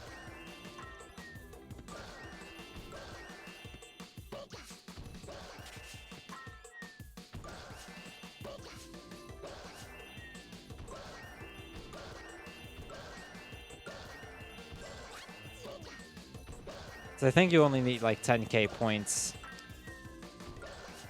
And we have well over 10k points at this point. I think we have like 3 times the amount we need.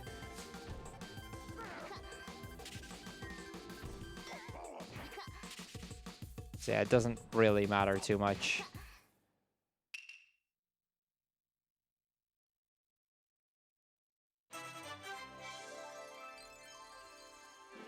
So yeah, attraction is cleared. And with that, we can now ring the 3rd wish bell. And we've only got one more area left to go to before we can enter Wish Palace. Now the last area is probably one of my favorite ones. It's got a lot of Pokemon you can befriend actually, and it really feels like it's much more packed with Pokemon than the other areas. In big part also because there's more Pokemon, but the area is also quite a bit bigger. So around every corner you're able to find a few Pokemon.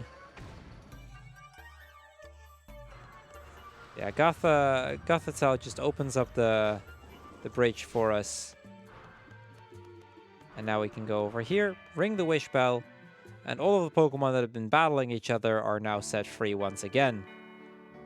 You can see a few Pokemon that were fighting each other, like the Glaceon and Flareon here, Vanillite and Blossom, Mana. They're all going to be returning to the park. We also get to see Victini, who's been freed once again. So, happy times. It's all peace again in this part of the park. But strangely enough, we hadn't seen Piplup yet, who is supposedly running around the PokéPark.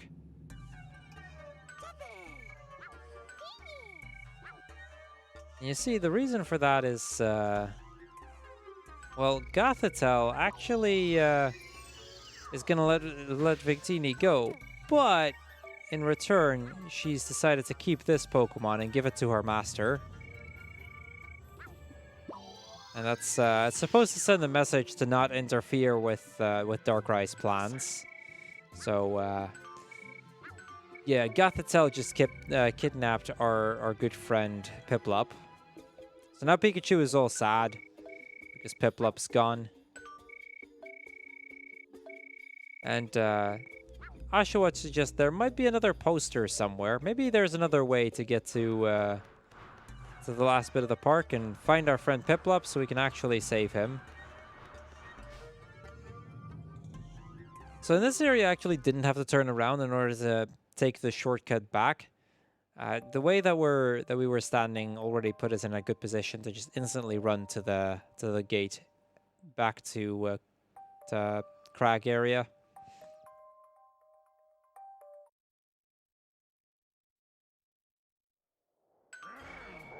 Now that we're out, Arbor mentions that he's halted the battle tournament. But he's very proud of Tepig for having grown so much. Now a messenger came in and mentioned something about the Dark Vortex having appeared. That right there is the Dark Vortex, and once that thing gets too big, it'll swallow the entire park. And that's bad. So we kind of need to make sure that that does not happen.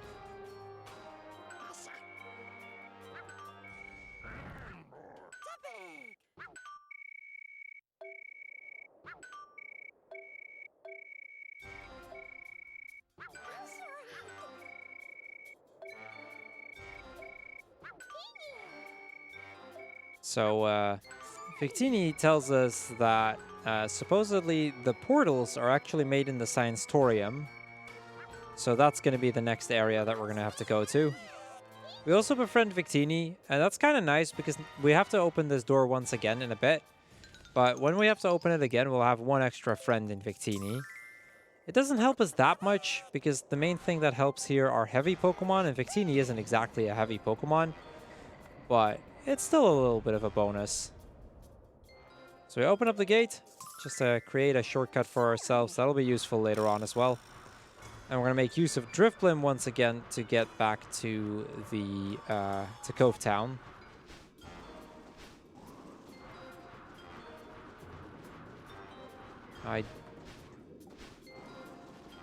Now I do believe that we do get another upgrade in a moment. So while this cutscene is going to play, I'm quickly going to make sure that, or whether or not we do. Do we have time for some quick words? Yes, sure. Because we do have a bunch of incentives coming up. The any percent to all melons 1 lap upgrade for Yoshi's story is still 178 euros from being met.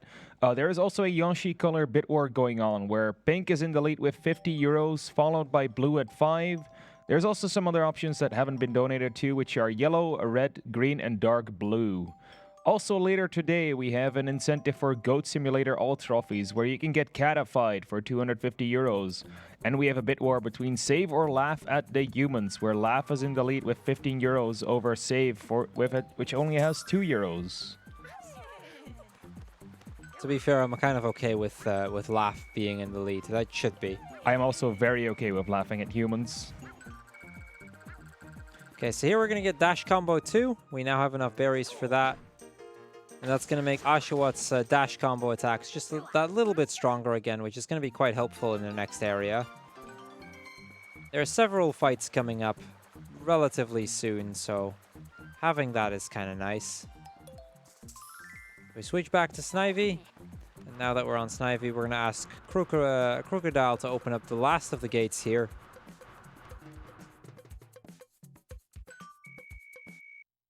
Emboral's already told him to give us access to the tech area. Now, of all the areas, tech area is by far the big, or at least it feels like by far the biggest of the areas. We're first going to get into the tech area itself, where there's this construction site with a bunch of trains and whatnot. There is the, then there's the I don't even know what it's called. It's kind of like the storage unit. Here's the train depot. And then there's the Scienceatorium itself. And all of that it's pretty big. We're going to have to go through this one piece at a time. First, we're going to take these elevators. There's a few items up there, but we don't really need those. And right as we get down here, we pretty much get into one of the fights that we have to go for. So I'm going to switch to Oshawott here.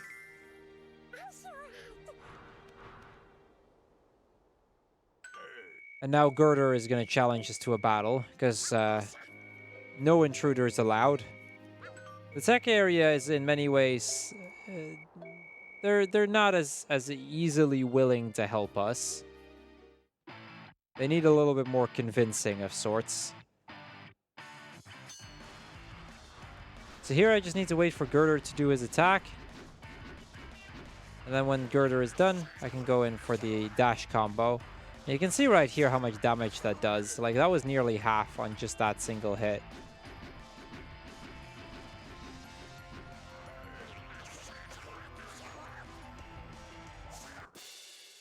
And that's the fight with Girder. So we actually managed to 2-cycle Girder, which is actually quite good. So before we're really going to be able to do anything, he's first going to have us talk to Conkeldurr. So we're going to make another trip over there. This part consists of quite a bit of switching Pokemon. Because before we're going to go to Conkeldurr, we're actually going to make a swap to Pikachu to get this train out of the way already. It's just more on the way now than it would have otherwise been. There's 2 trains like this where we need to use a lightning bolt in order to get a train to move. Make sure that we have some more room to work with, and yeah. So now it's switched to Oshawott. We're just gonna switch to Oshawott right away. Do we have time for a quick announcement? Yeah, sure. So some of you might have already noticed that we are behind schedule, and in order to fix that, Bastion and the setup buffer of Poo and Tigger Honey Safari have been removed. What that also means is that you have until the end of this run to get the any percent to all Melon's 1 lap upgrade met. So if you want to see that, be sure to get your donations in, because we sure as hell want to see that. So Conkeldurr actually runs around or tries to get a lot closer to us than Girder did before. So it's a bit harder to dodge its attacks.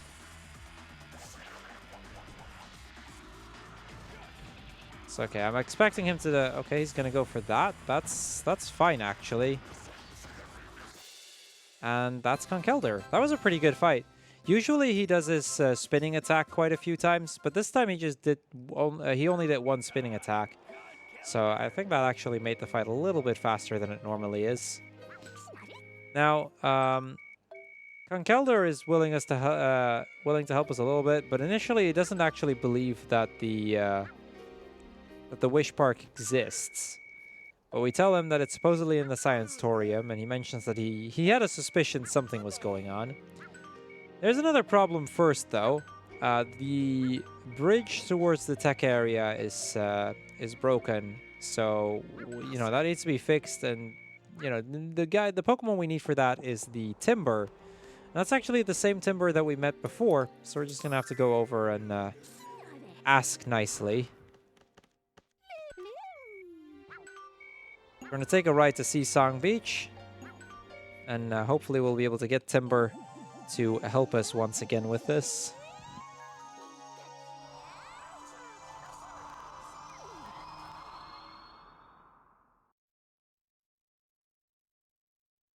So that was actually already one of the last trips that we used Drifblim for, because very soon we won't be able to use Drifblim anymore.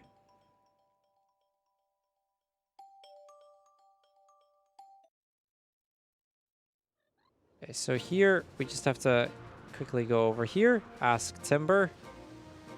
Now Timber needs some materials to work with, and we've decided, you know what, we're gonna ask Samurott, one of the area keepers, see if he can support us with some materials. Gets fixed as soon as possible. Luckily, Samurott is quite willing to help us with this. So, not a big deal. He's gonna send out requests to Superior and Embor as well. You know, this is a team effort, and in no time at all, the repair materials have arrived, and we get everything we need in order to help Timber.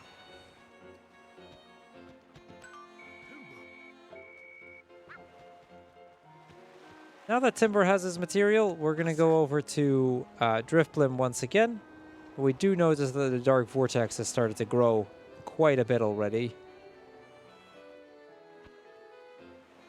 So that does mean that we are pretty much running out of time here. It's slowly but steadily getting bigger.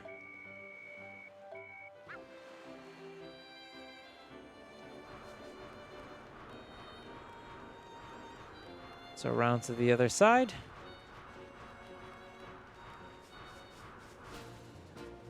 Didn't run into the sign, so that's a good thing. Nope. We want to go to the train depot now that all of the materials are there. So this time around, I can just skip the cutscene because it's a cutscene we've already seen before. So we just instantly get done with that. We do have to still go through the loading screen, but everything's pretty much fixed here. Quickly going to talk to Conkeldurr, and once we trigger the conversation here, we're going to get the cutscene of all of the new Pokemon entering the tech area, and all of these Pokemon will be available for us as potential friends now. We're actually going to be a friend to one of them.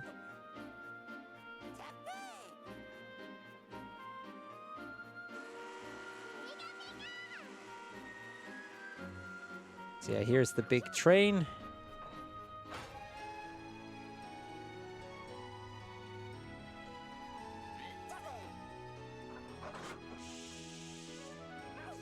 We're gonna see quite a few Pokemon coming out of this.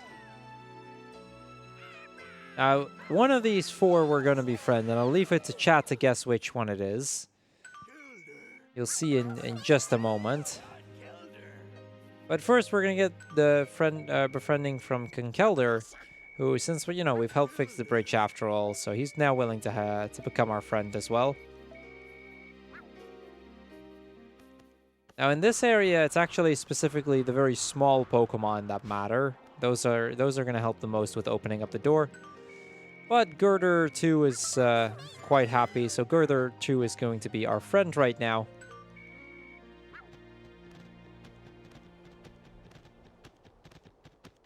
And he tells us that if we want to get to the Scienceatorium, we have to go to the Unaware House. Now, in order to get there, the guy we need to talk to is the Golurk over there. Okay, Gonna take it a little bit careful with the movement here because I don't want to fall off the train.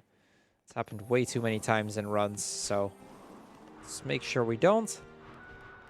Good. And now we're going to make our next friend. We're going to actually befriend something else before we go to Golurk. And let's see how well you guys paid attention, because we're actually going to do a quiz. So question number 1.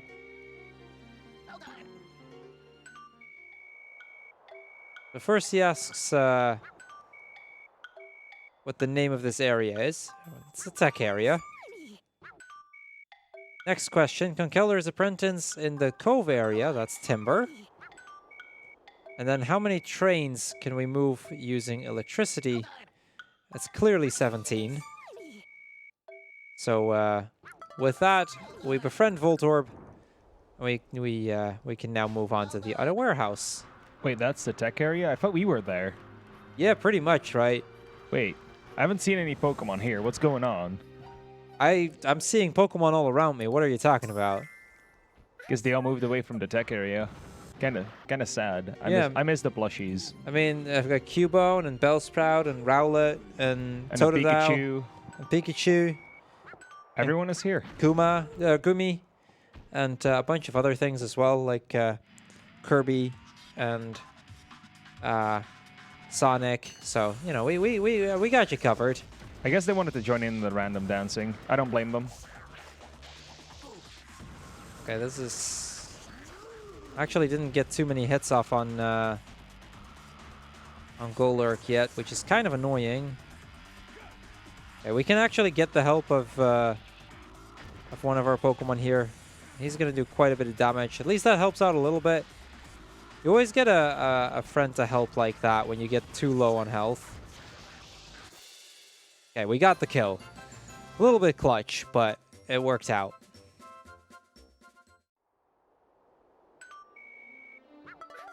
Now, Golurk is going to open up the unaware house for us in the easiest way to do that. Because, I mean, the only way that you should open up a warehouse like that is by just pushing a train through the door. That clearly is the way to do that. You gotta love how all of our pals are just running next to Golurk as he pushes a train through into the unaware house like that. You'd think you could also just open the door, but that'd be too easy, I guess.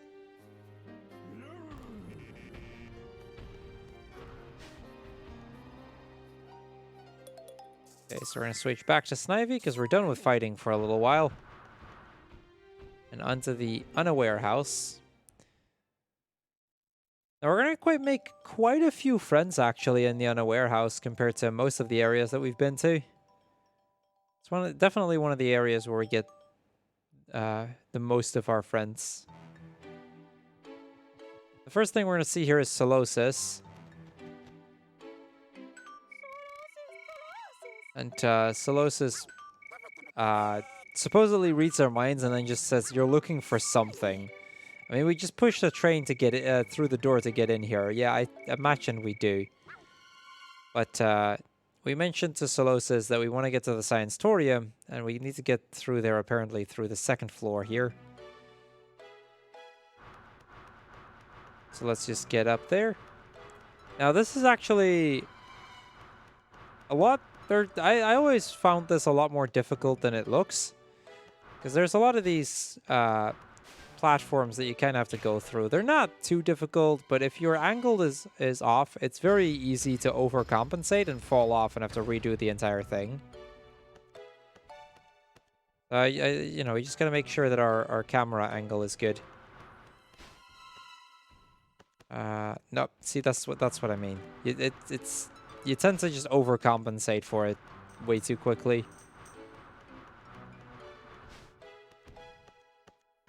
I'll just not go for dashing, I guess. Okay, we should be good here. Not go for dashing. First thing I do is dash. Come on,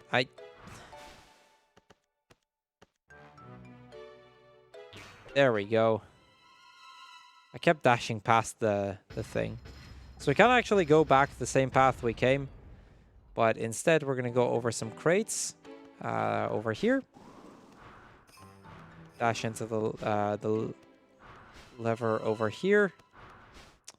Come on, can I not keep dashing past this, Snivy, please? There we go. Okay, that went kind of poorly, but whatever. Now that that's done, we just have to get to the other end of this. We're going to switch to Tepig because we actually need Tepig in order to be able to open this door. Takes quite a few hits before it opens up. And now that the door is open, hopefully we can get to the Scienceatorium. But just as we get down, we actually get into the next problem. It turns out that Clink, Clang, and Clink Clang, they've been in that machine for way too long, and they don't want to do that anymore. They're done with it. So now that the door is open, you know, they are free, and they're going to use that to, well, escape us.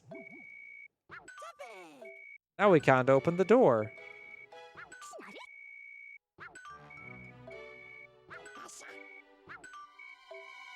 So Duosian tells us that we do need the entire Clink line.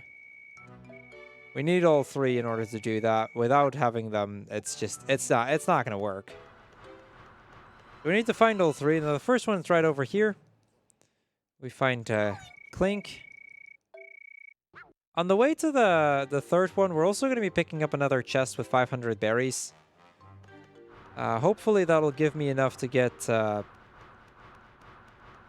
the third dash combo on Oshawott. This one does require me to walk over this a little bit.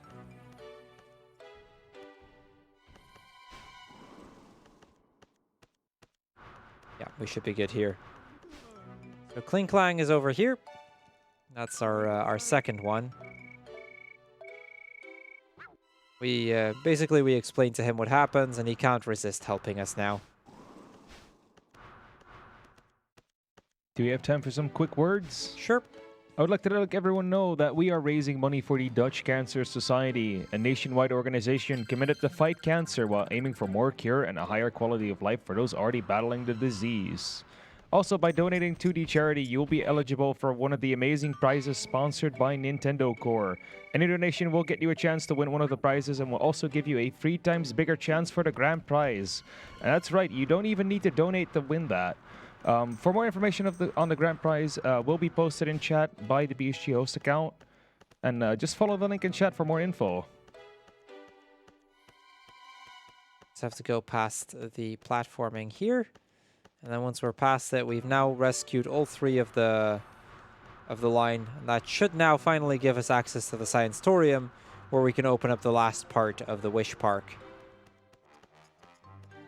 And that's basically where the last sequence of the game is kind of gonna get started here.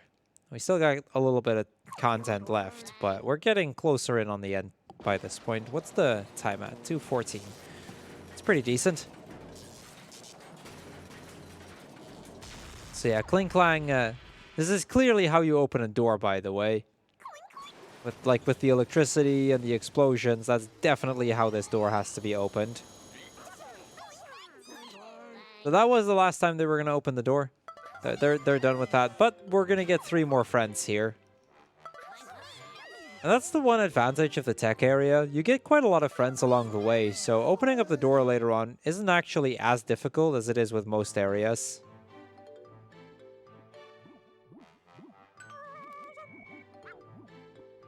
Now we've got access to the Scienceatorium again.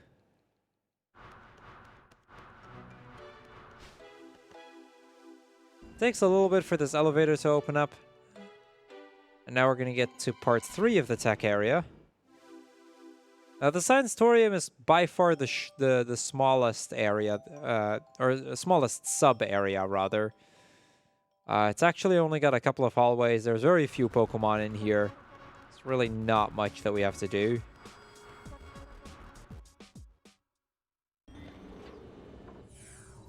But we do meet with another big player in the scene, so to speak. Right here we meet Reuniclus.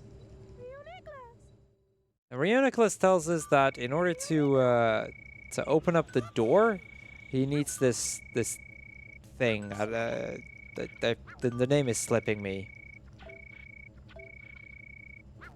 Like, without it, we can't even get that far in the first place. And that's where our fourth and last platforming sequence is going to go in.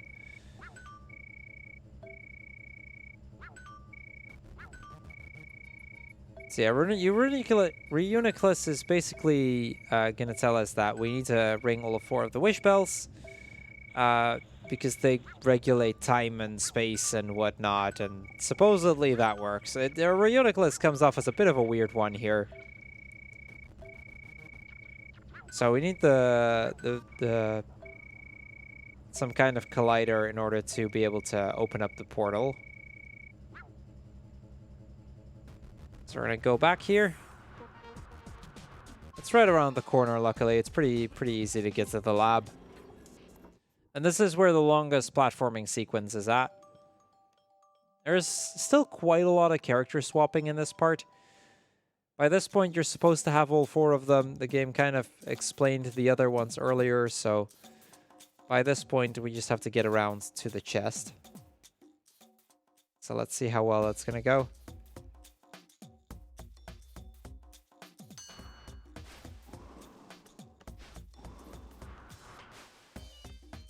So we're just gonna rush up here.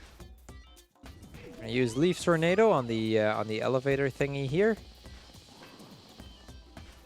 I unfortunately missed the cycle there.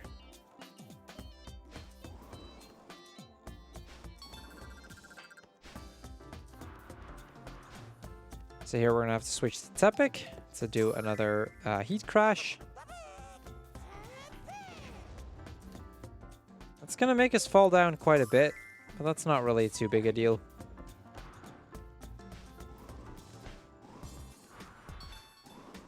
I guess we just have to go that way. We just rush up ahead, basically.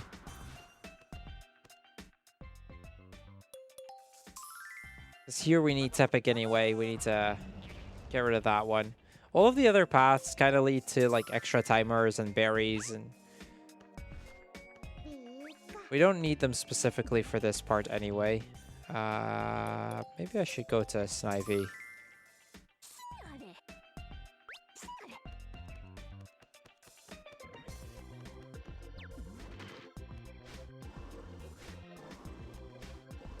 Because with that, we just already unlocked the chest. And we got the Citron Collider.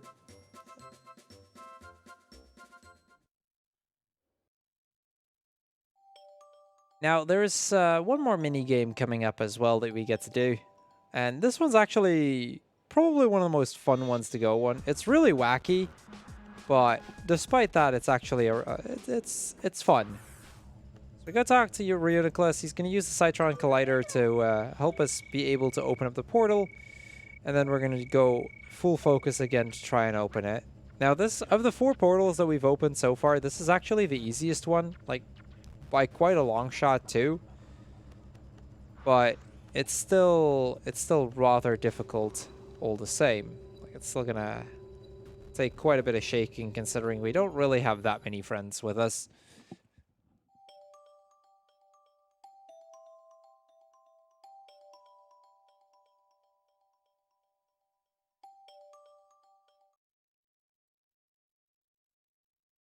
Okay, so let's say hi to all of our friends. And you'll immediately notice that the group is quite a bit bigger than it was so far.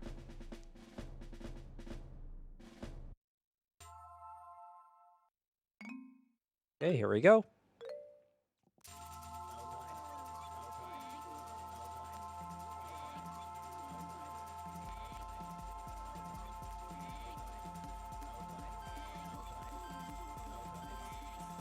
Got it. Okay. That's the before last door that we had to open. So far, so good. We had a bit of a rough start with that one, but made up for it just fine. So the last Wish Park keeper that we haven't met yet is going to be Sigilith. And it's of all of the later Wish Park bosses, or pretty much all of the bigger bosses that we fought so far in general, it's actually one of the only ones that we don't do with Oshawott. It being a flying type means that Pikachu is going to deal a lot more damage to it, which is quite handy for the boss. Now, in the part before it, there's kind of a decision that I have to make. We can either go with Pikachu there, or we can go with Snivy there. Snivy has the advantage that it can kill, because there's 2 enemies there that I have to kill. And the very first one's really easy to kill with Snivy, but then the second one is really difficult as a result. Whereas with Pikachu, both are kind of difficult, but neither is that bad. It's kind of an annoying little thing.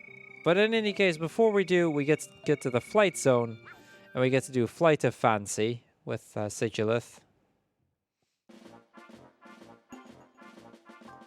And this is, yeah, you'll see. This one's quite wacky. Again, it uses motion controls to steer, so we'll be doing more of that. And then the goal is to grab enough gems that we can continue. Now, additionally, if I go through the circle, we actually get 5 times the normal amount of points for these gems. So we want to try to hit all of them. I believe it also gives a very, very small speed boost, but I'm not 100% sure on that.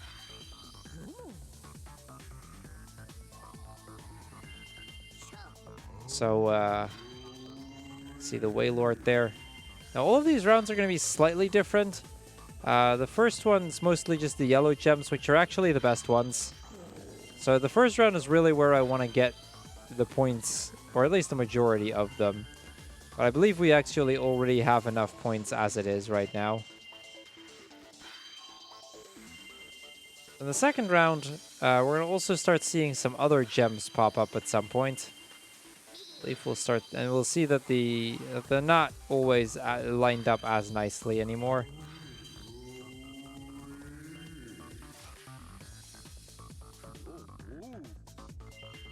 A bit of a slowdown there again because we missed one of the circles.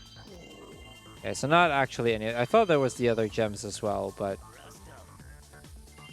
so that crystal can actually block your path there, which does lose time.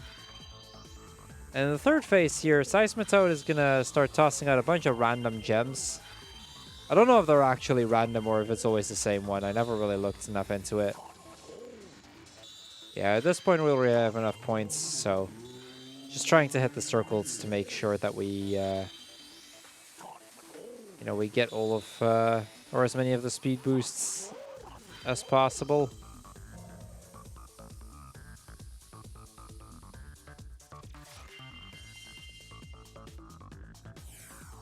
Okay, there we go. 36,000 points. That should be more than enough to clear the attraction. And now that it's cleared, we're going to move on to Sigilith.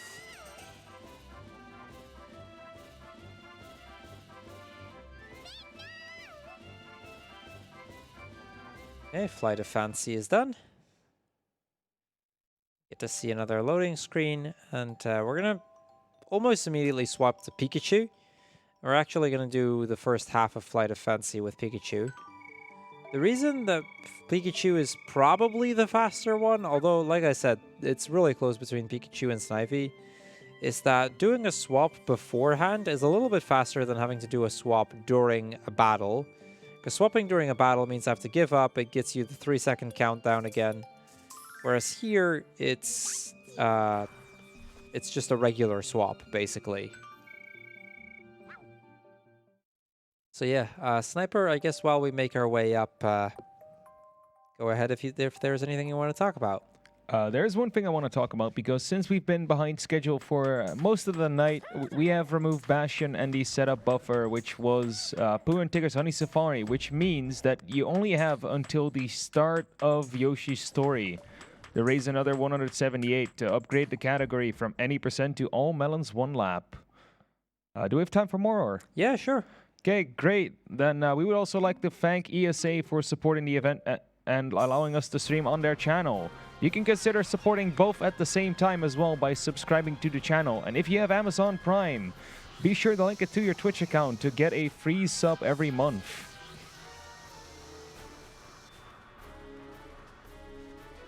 Okay, so here you kind of just have to try and dodge most of the Pokemon, but I've been doing pretty bad at the dodging part. Which might be a problem here for Seismitoad.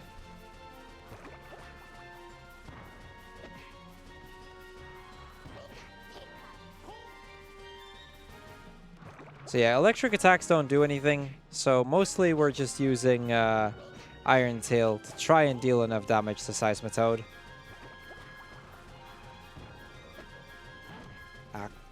It was just slightly too far away for that to hit. Now there's another battle later on as well, so I really need to try and manage the amount of damage that I've taken by this point.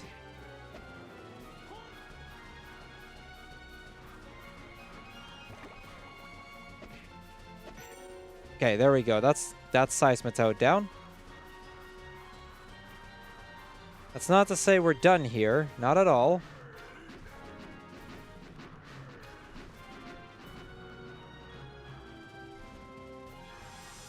These are going to try to use self-destruct. Okay, and then here we've got this thing. Forgot its name. But the downside of this part is we don't actually know how much health they have, so we kind of just have to guess. Ooh, that was a pretty bad hit.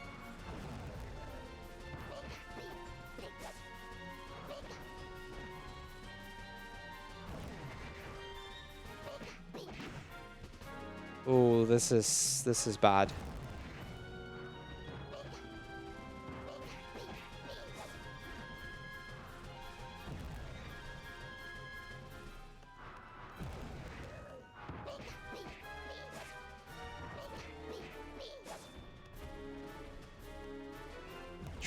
Trying to take this very carefully right now to try and not die, but it's easier said than done. Crap. Yep. That's too bad. Sniper, if you want to talk about stuff while I redo this sequence, go ahead. Sure. So aside from Yoshi's Story All Melons upgrade, there's also a bit war going on between the Yoshi colors. Let me fetch the ones real quick. Pink is currently in the lead with 50 euros. Blue is second with 5. And we have 4 other colors that haven't been donated for, which are yellow, red, green, and dark blue. Also for Goat Simulator later today, we have the incentive to get catified for 250 euros, and we also have the incentive to save or laugh at the humans, where laugh is ahead at 15 euros, and while save is at 2. Also, a little bit later on, for Rayman Free, we have a glitch exhibition, which is just about 100 euros away from being met. And there is also noise skip for Zelda's Adventure Any Percent, which is still 130 euros away. Okay, so we got past Seismitoad pretty quick. I decided to swap to Snivy, try it with that. Because sometimes Snivy can be easier to work with. But the Drotagon here, that's what it was named, becomes a little bit harder using Snivy, so...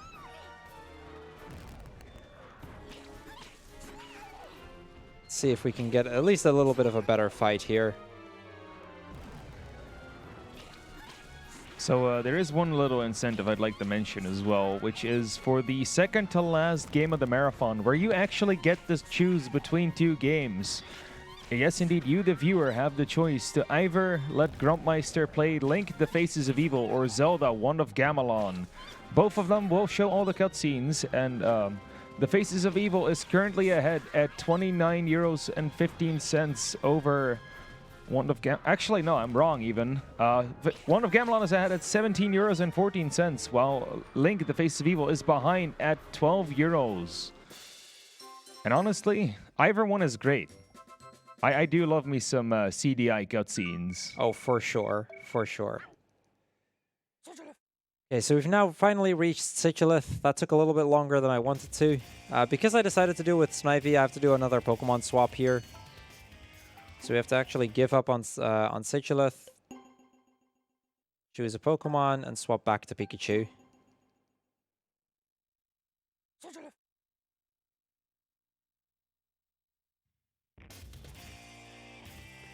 So the main idea here is that we're going to try to use Thunder Shock as much as possible, because that's going to actually deal super effective damage.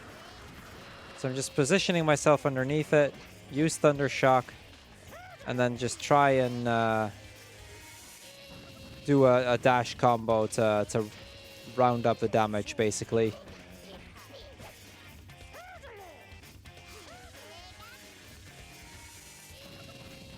That's another one, and the final thunder. There we go. Okay, so at least it was a good Sigilith fight. That was painful, but we got through it.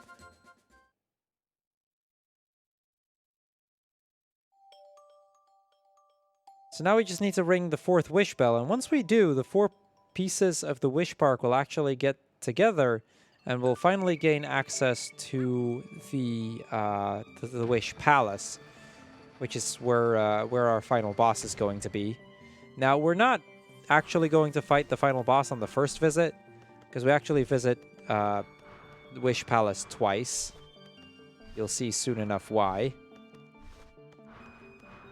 But first, we ring the bell. We get all of our Pokemon snapped out of it. You know, make sure that everybody can return to the tech area. So all of these Pokemon that were just flying around, even though they can't fly, all drop to the floor now and make their way back.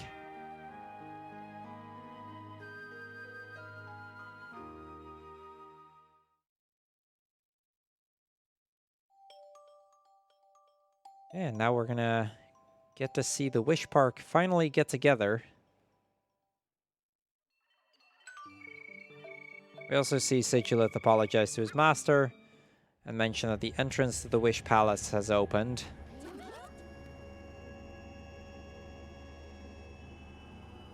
So all the pieces are just getting together here, one by one.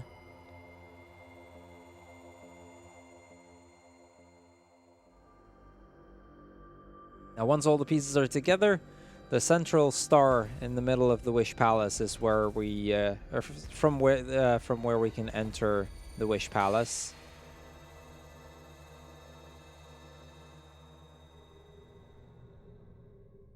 It's also at this point that it doesn't matter really anymore where I go into the Wish Park. I can actually travel around in Wish Park as well between all 4 of the earlier areas.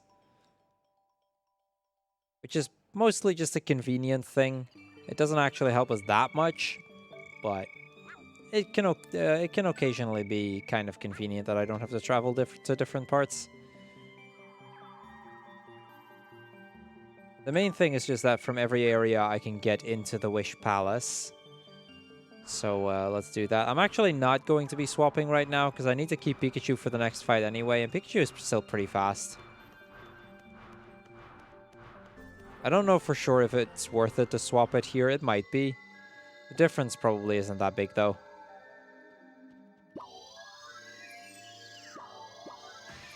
So Gothitelle shows up again with her 2 cronies.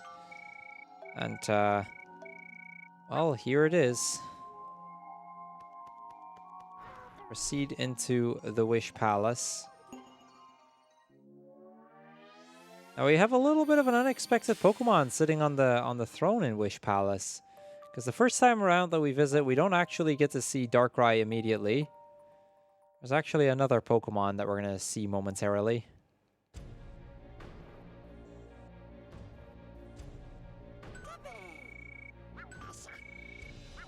So, yeah, who could the big boss be of the Wish Palace? Well, as we get to the top, we see Piplup sitting on the throne. Because plot twist, Piplup is actually the boss. Well, sort of. Piplup is being mind-controlled by Darkrai. And Piplup suggests, you know, how about we're just gonna stay here forever and be happy together. But we're gonna deny. Oshawott immediately notices that Piplup is acting very weird. It's very similar to how Zoroark was acting earlier.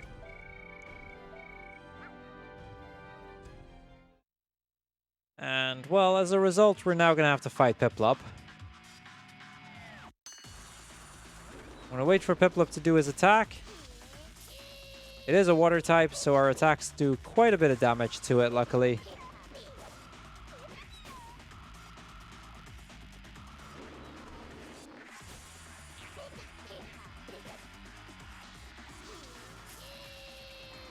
Okay, got that second Thunder Shock in.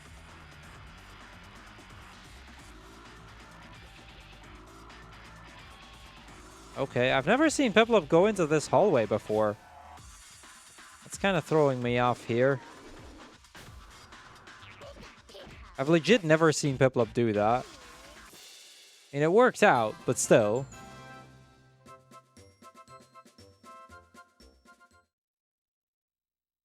So yeah, now that Piplup is defeated, he snaps out of it and realizes that we've just been fighting Piplup. So now he's sad because he thinks we hate him. And then just as he runs away, Darkrai and Gothitelle and whatnot will show up. And they've got this one final evil plan to make sure that we can't stop him. You see, you know, we gain our power by the power of friendship. And if that means that if we don't have any friends, you know, we can't stop him. So what he's going to do is he's going to take away the memories of all of our pals. As well as Pikachu, for that matter. So, you know, it'll be as if we don't remember it all. But initially, he first just starts with our 3 pals. Make sure Pikachu feels very lonely here. We're going to talk to Oshawott, who doesn't recognize us at all anymore. He asked us to get to Seasong Beach. He was working on some investigation. Tepig also has no idea what's going on. Snivy is wondering why we give her such a weird look. All of their memories have been taken, and now I will be alone forever.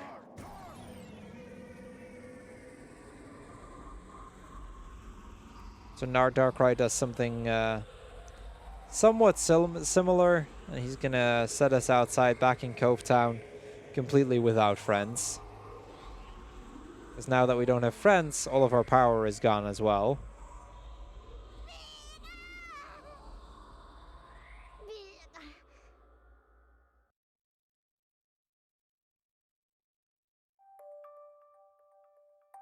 So, a little bit happens here in the meantime, because we like I said, we get sent back to the to Cove Town, and things are very sad right now. Pikachu is very lonely. We kind of get to see that here.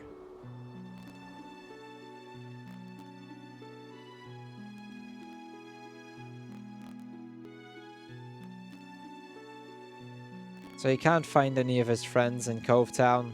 He's just running around, but there's nobody there.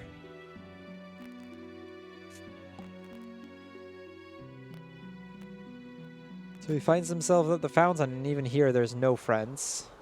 Everybody's gone. So, yeah, Pikachu's just, it's really sad, honestly. And it starts to rain.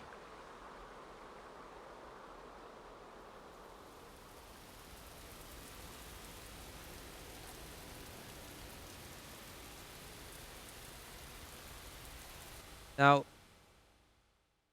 as that happens, there is something actually going on, because, you know, it's not all over. Pikachu might be super sad, but there's another Pokemon that meant to help us. Yeah, Pikachu, we see Pikachu cry here. But just then Piplup shows up. And Piplup reminds us that, you know, we're not alone. We do have a friend. So Pikachu gets all happy again.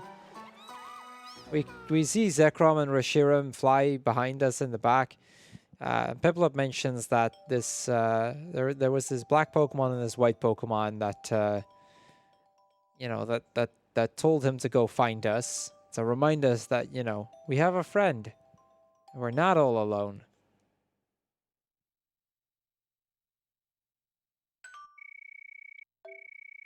Piplup also mentioned that he was embarrassed and sad after he had fought us. But, you know, we're friends after all. Now, Piplup also mentions that we should find our other pals. You know, remember, or make them remember why we became friends in the first place.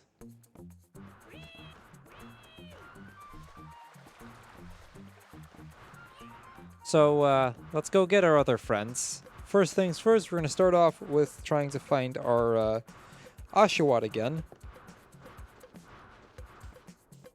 Now, it's for this this specific piece of running around that we actually got the dash upgrade earlier on Pikachu. Because you actually run around enough here for the increase in speed to be worth it, despite it costing a decent amount of berries.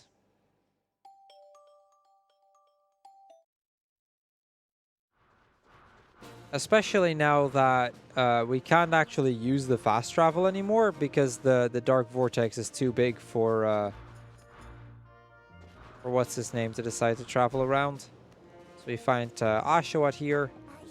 And Oshawott is like, he feels like there's something there and there's a case to solve, but he just doesn't remember anything about it. So we suggest we do a battle, you know, get him to take his mind off of that for a moment, and hopefully that battle will remind him of why we became friends. I mean, that is how our friendship started.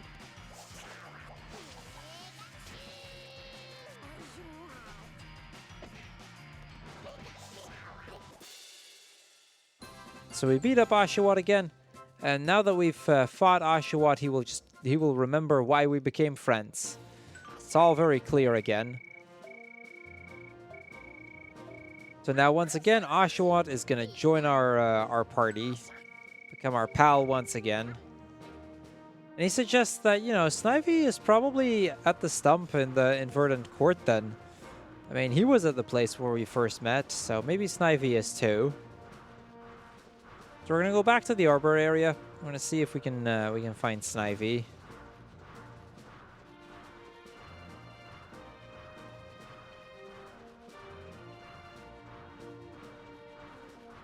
Just making our way up the hill here.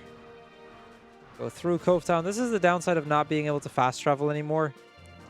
But unfortunately, Driftblim will tell us that because of the vortex, it's just too dangerous. Let's see, how are we doing time-wise? 2:43. Cool. Should be sub-estimate then, because there isn't that much left at this point.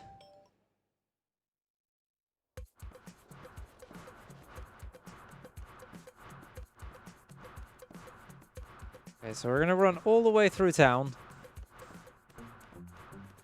And then all the way to Verdant Court. Now, Verdant Court is where that glitch is that I was talking about earlier. So for those that missed it, basically what we can do here is after we pick up Snivy, we can clip through a floor somewhere, and that'll set us back to the start of the Verdant Court, which saves approximately 15 seconds of running around. It's not a huge time save, but with optimal strats, it is possible to go for it. With how inconsistent I am at it, I definitely won't, or I just won't be able to get that fast enough for it to be worth it, though. I might give it one shot, see if we can get it, but I highly doubt it'll work. Basically, what you need to do in order to get to it is you get to the very edge of a ledge, and as you're on the ledge, you use the character swap, which normally checks for walls and whatnot. That's why walking into walls isn't really much of a thing. But because it's a ledge instead, it can cause you to, if you're on exactly the right pixel, it can cause you to clip through the floor. Yeah, it's a really small glitch. Like, we don't really use it too many glitches in this, and that's the only one that's really worth it.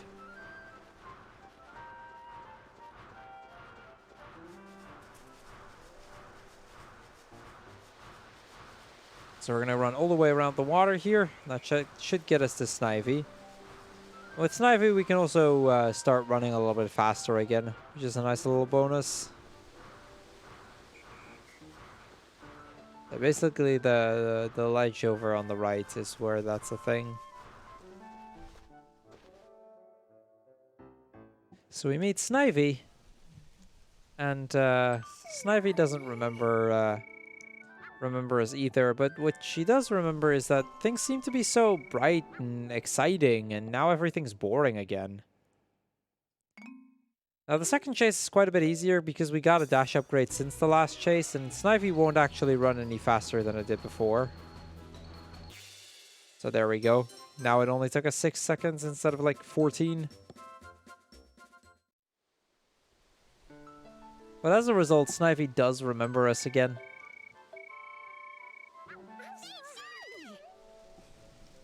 Hey, Cruel. Yeah. Do we have time for a lot of hype? Because we have a €100 donation from Grumpmeister saying all melons and let's find kids with Barney. Wait, that sounds wrong. Woo! That's quite hype. That means we're only like 500 away from the bonus game as well, right? We are indeed, and we're also €78 away from meeting the All Melons incentive, which is a full category upgrade. And I'm seeing RDV in the chat going, or in the crowd even, going absolutely ham. Yeah, that needs to happen, honestly. That one's hype. Melons are great. Oh, for sure. It's a fun run. Good healthy fruit. True. It's a good change of pace from the infinite cake at Wish Park. That's for sure. You might not want to take the infinite cake at Wish Park though. I mean, I know the cake wasn't a lie like it was in Portal, but I mean, I'm not sure if this is much better. Yeah, I'll pass on the cake. It's all about the melons. Okay, gotta make sure I dodge the Mankey there, otherwise another battle will trigger. We don't want that to happen because the battle doesn't benefit us at all. And it's on to the Cove area to finally make it to the Crag area. We're going to have to shoot Tepig from the cannon again, because once again, he's in the cannon. And once Tepig is out, we have to fight him, and then we have all of our pals, and we can finally make it towards the final boss. As a heads up for tech in advance, time isn't when we beat the final boss, but rather when we ring the wish bell for the last time, which is pretty much immediately after the final boss, but it's like a cutscene in between or something. Because the ringing the wish bell is the last input that you have to do before the final cutscene, and then the credits start.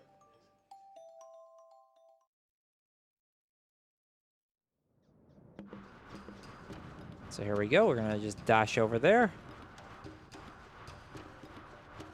Now that I think about it, I'm not actually sure if Tepig is in the cannon again. I don't think he is. I think he's just next to the cannon. Yeah, there he is. There's Tepig. We're going to swap to Oshawott just to speed up the battle quite a bit here.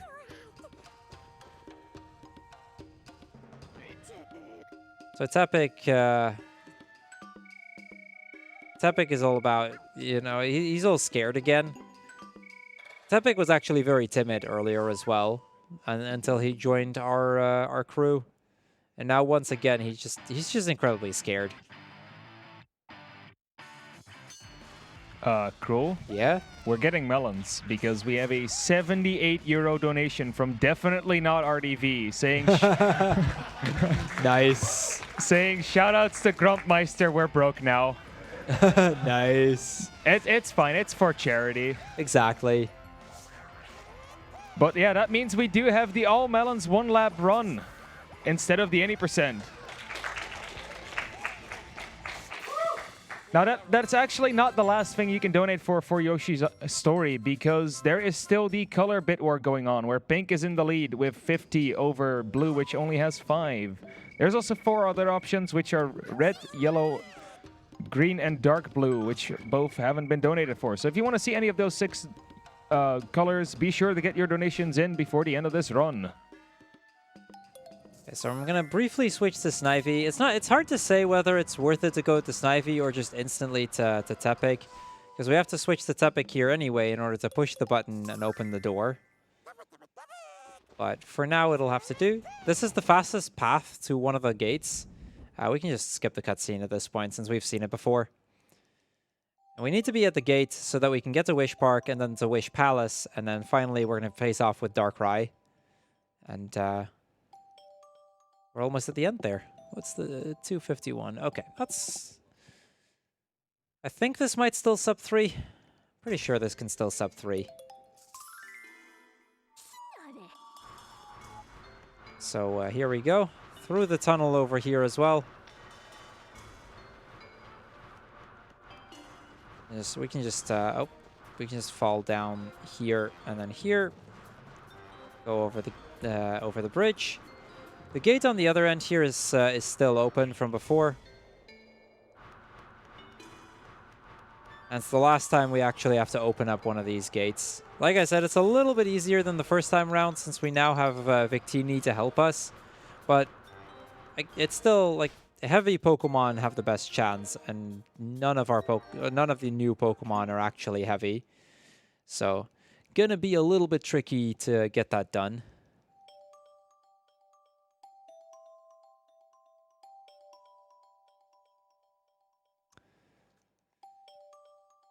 Okay. Let's hope we can get the last one, and then we're at least done with opening the gates.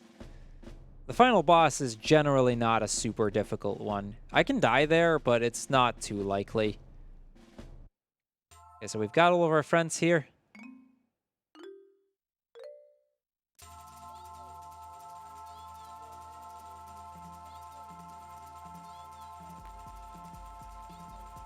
Okay, almost there. Got it. Okay. That's enough friendship power to open up the gate. So on to Wish Palace we go. Now again, because it's the second time I open the gate, I can actually just skip the cutscene, which does save a little bit of time there.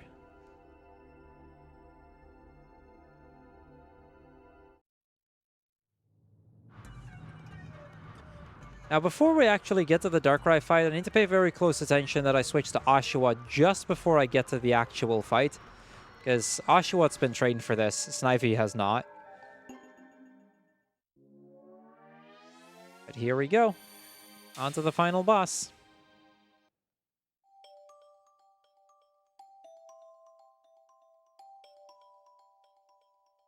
So the final boss consists of two main phases, really. The first phase, we're just going to get pretty much a regular battle against him.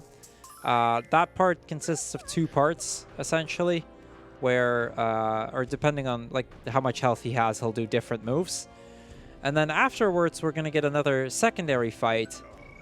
We do get healed between the two at least, so generally not very difficult. The second part is usually not too hard, as long as I can manage to dodge most of his attacks. And the same goes for the first part, really. Okay, so here we go. Time for Darkrai.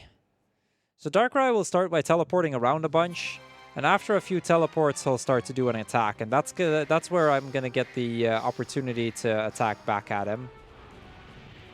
So he's gonna do a dash like that. I'm gonna turn around, swap, and do a dash combo on him. Additionally, I'm gonna try to get a water gun off if at all possible. If he's close enough, I can go for a Razor Shell, but he was slightly too far away there. Okay, that's kind of annoying. I don't know if I can still get my dash combo. Okay, I still got it.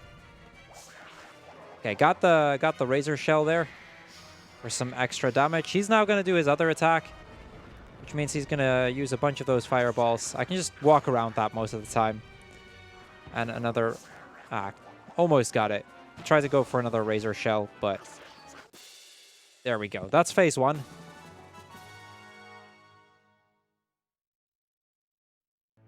Now, Darkrai is going to grow super size.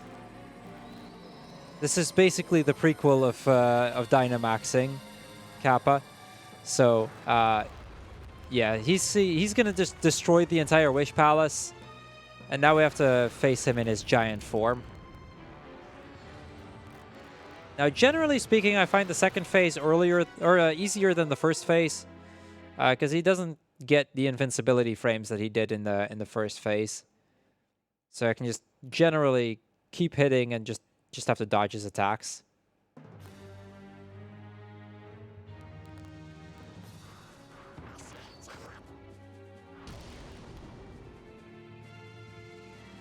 Got a little bit too greedy there, admittedly. But here I can just attack a bunch. Especially since he was all attacking other parts of the map. You can see how much damage I'm doing just like that. There we go, that's the second phase. And that's Darkrai.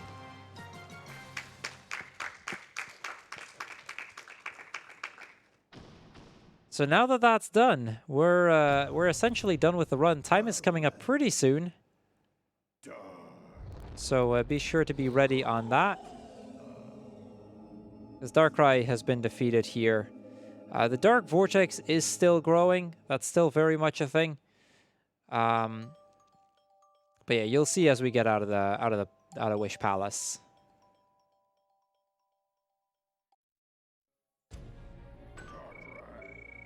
So his ideal world where all Pokemon would have fun forever is now gone. But his form of fun is kind of misguided.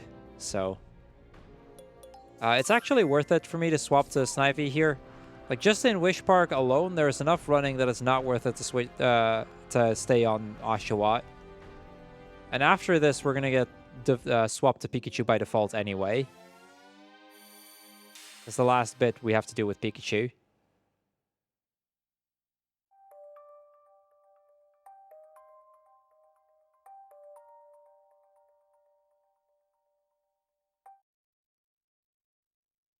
Now that we're out of here, we see that the Dark Vortex has grown quite a bit, and it's starting to get close to swallowing the Wish Park.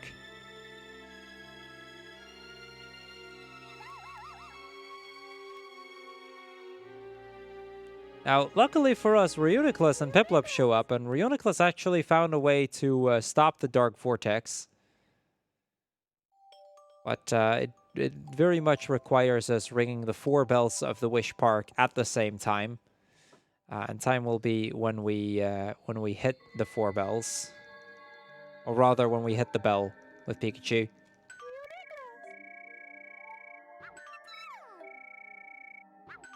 So, we hear that it's not just the Wish Park that's being swallowed, but all of the PokéPark is being swallowed. Reuniclus has this item, the light polarization, to try and help us stop that. But we need to have all of the bells ringing so it can resonate with this orb and stop the vortex from doing anything. But so we're gonna just look around, and we decide, you know, we're just gonna go for it. Each of us is going to be ringing the wish bell. Snivy is gonna do the one in the cake zone, Oshawott with the dance one, Pikachu the flight zone, and then the fighting one is for Tepig. So they're gonna each go into their direction. I get forced into Pikachu, and we go to the flight zone to ring the bell. Time will be the moment that we hit it. I go this way. Almost went too far there.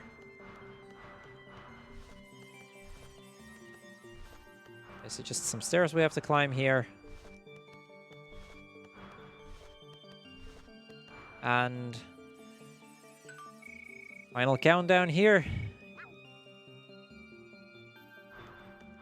Time. Nice. Sub 3. Sub 3. We got it. I was hoping I was able to get sub 3. We had a few nasty fights there, but all in all, that went okay.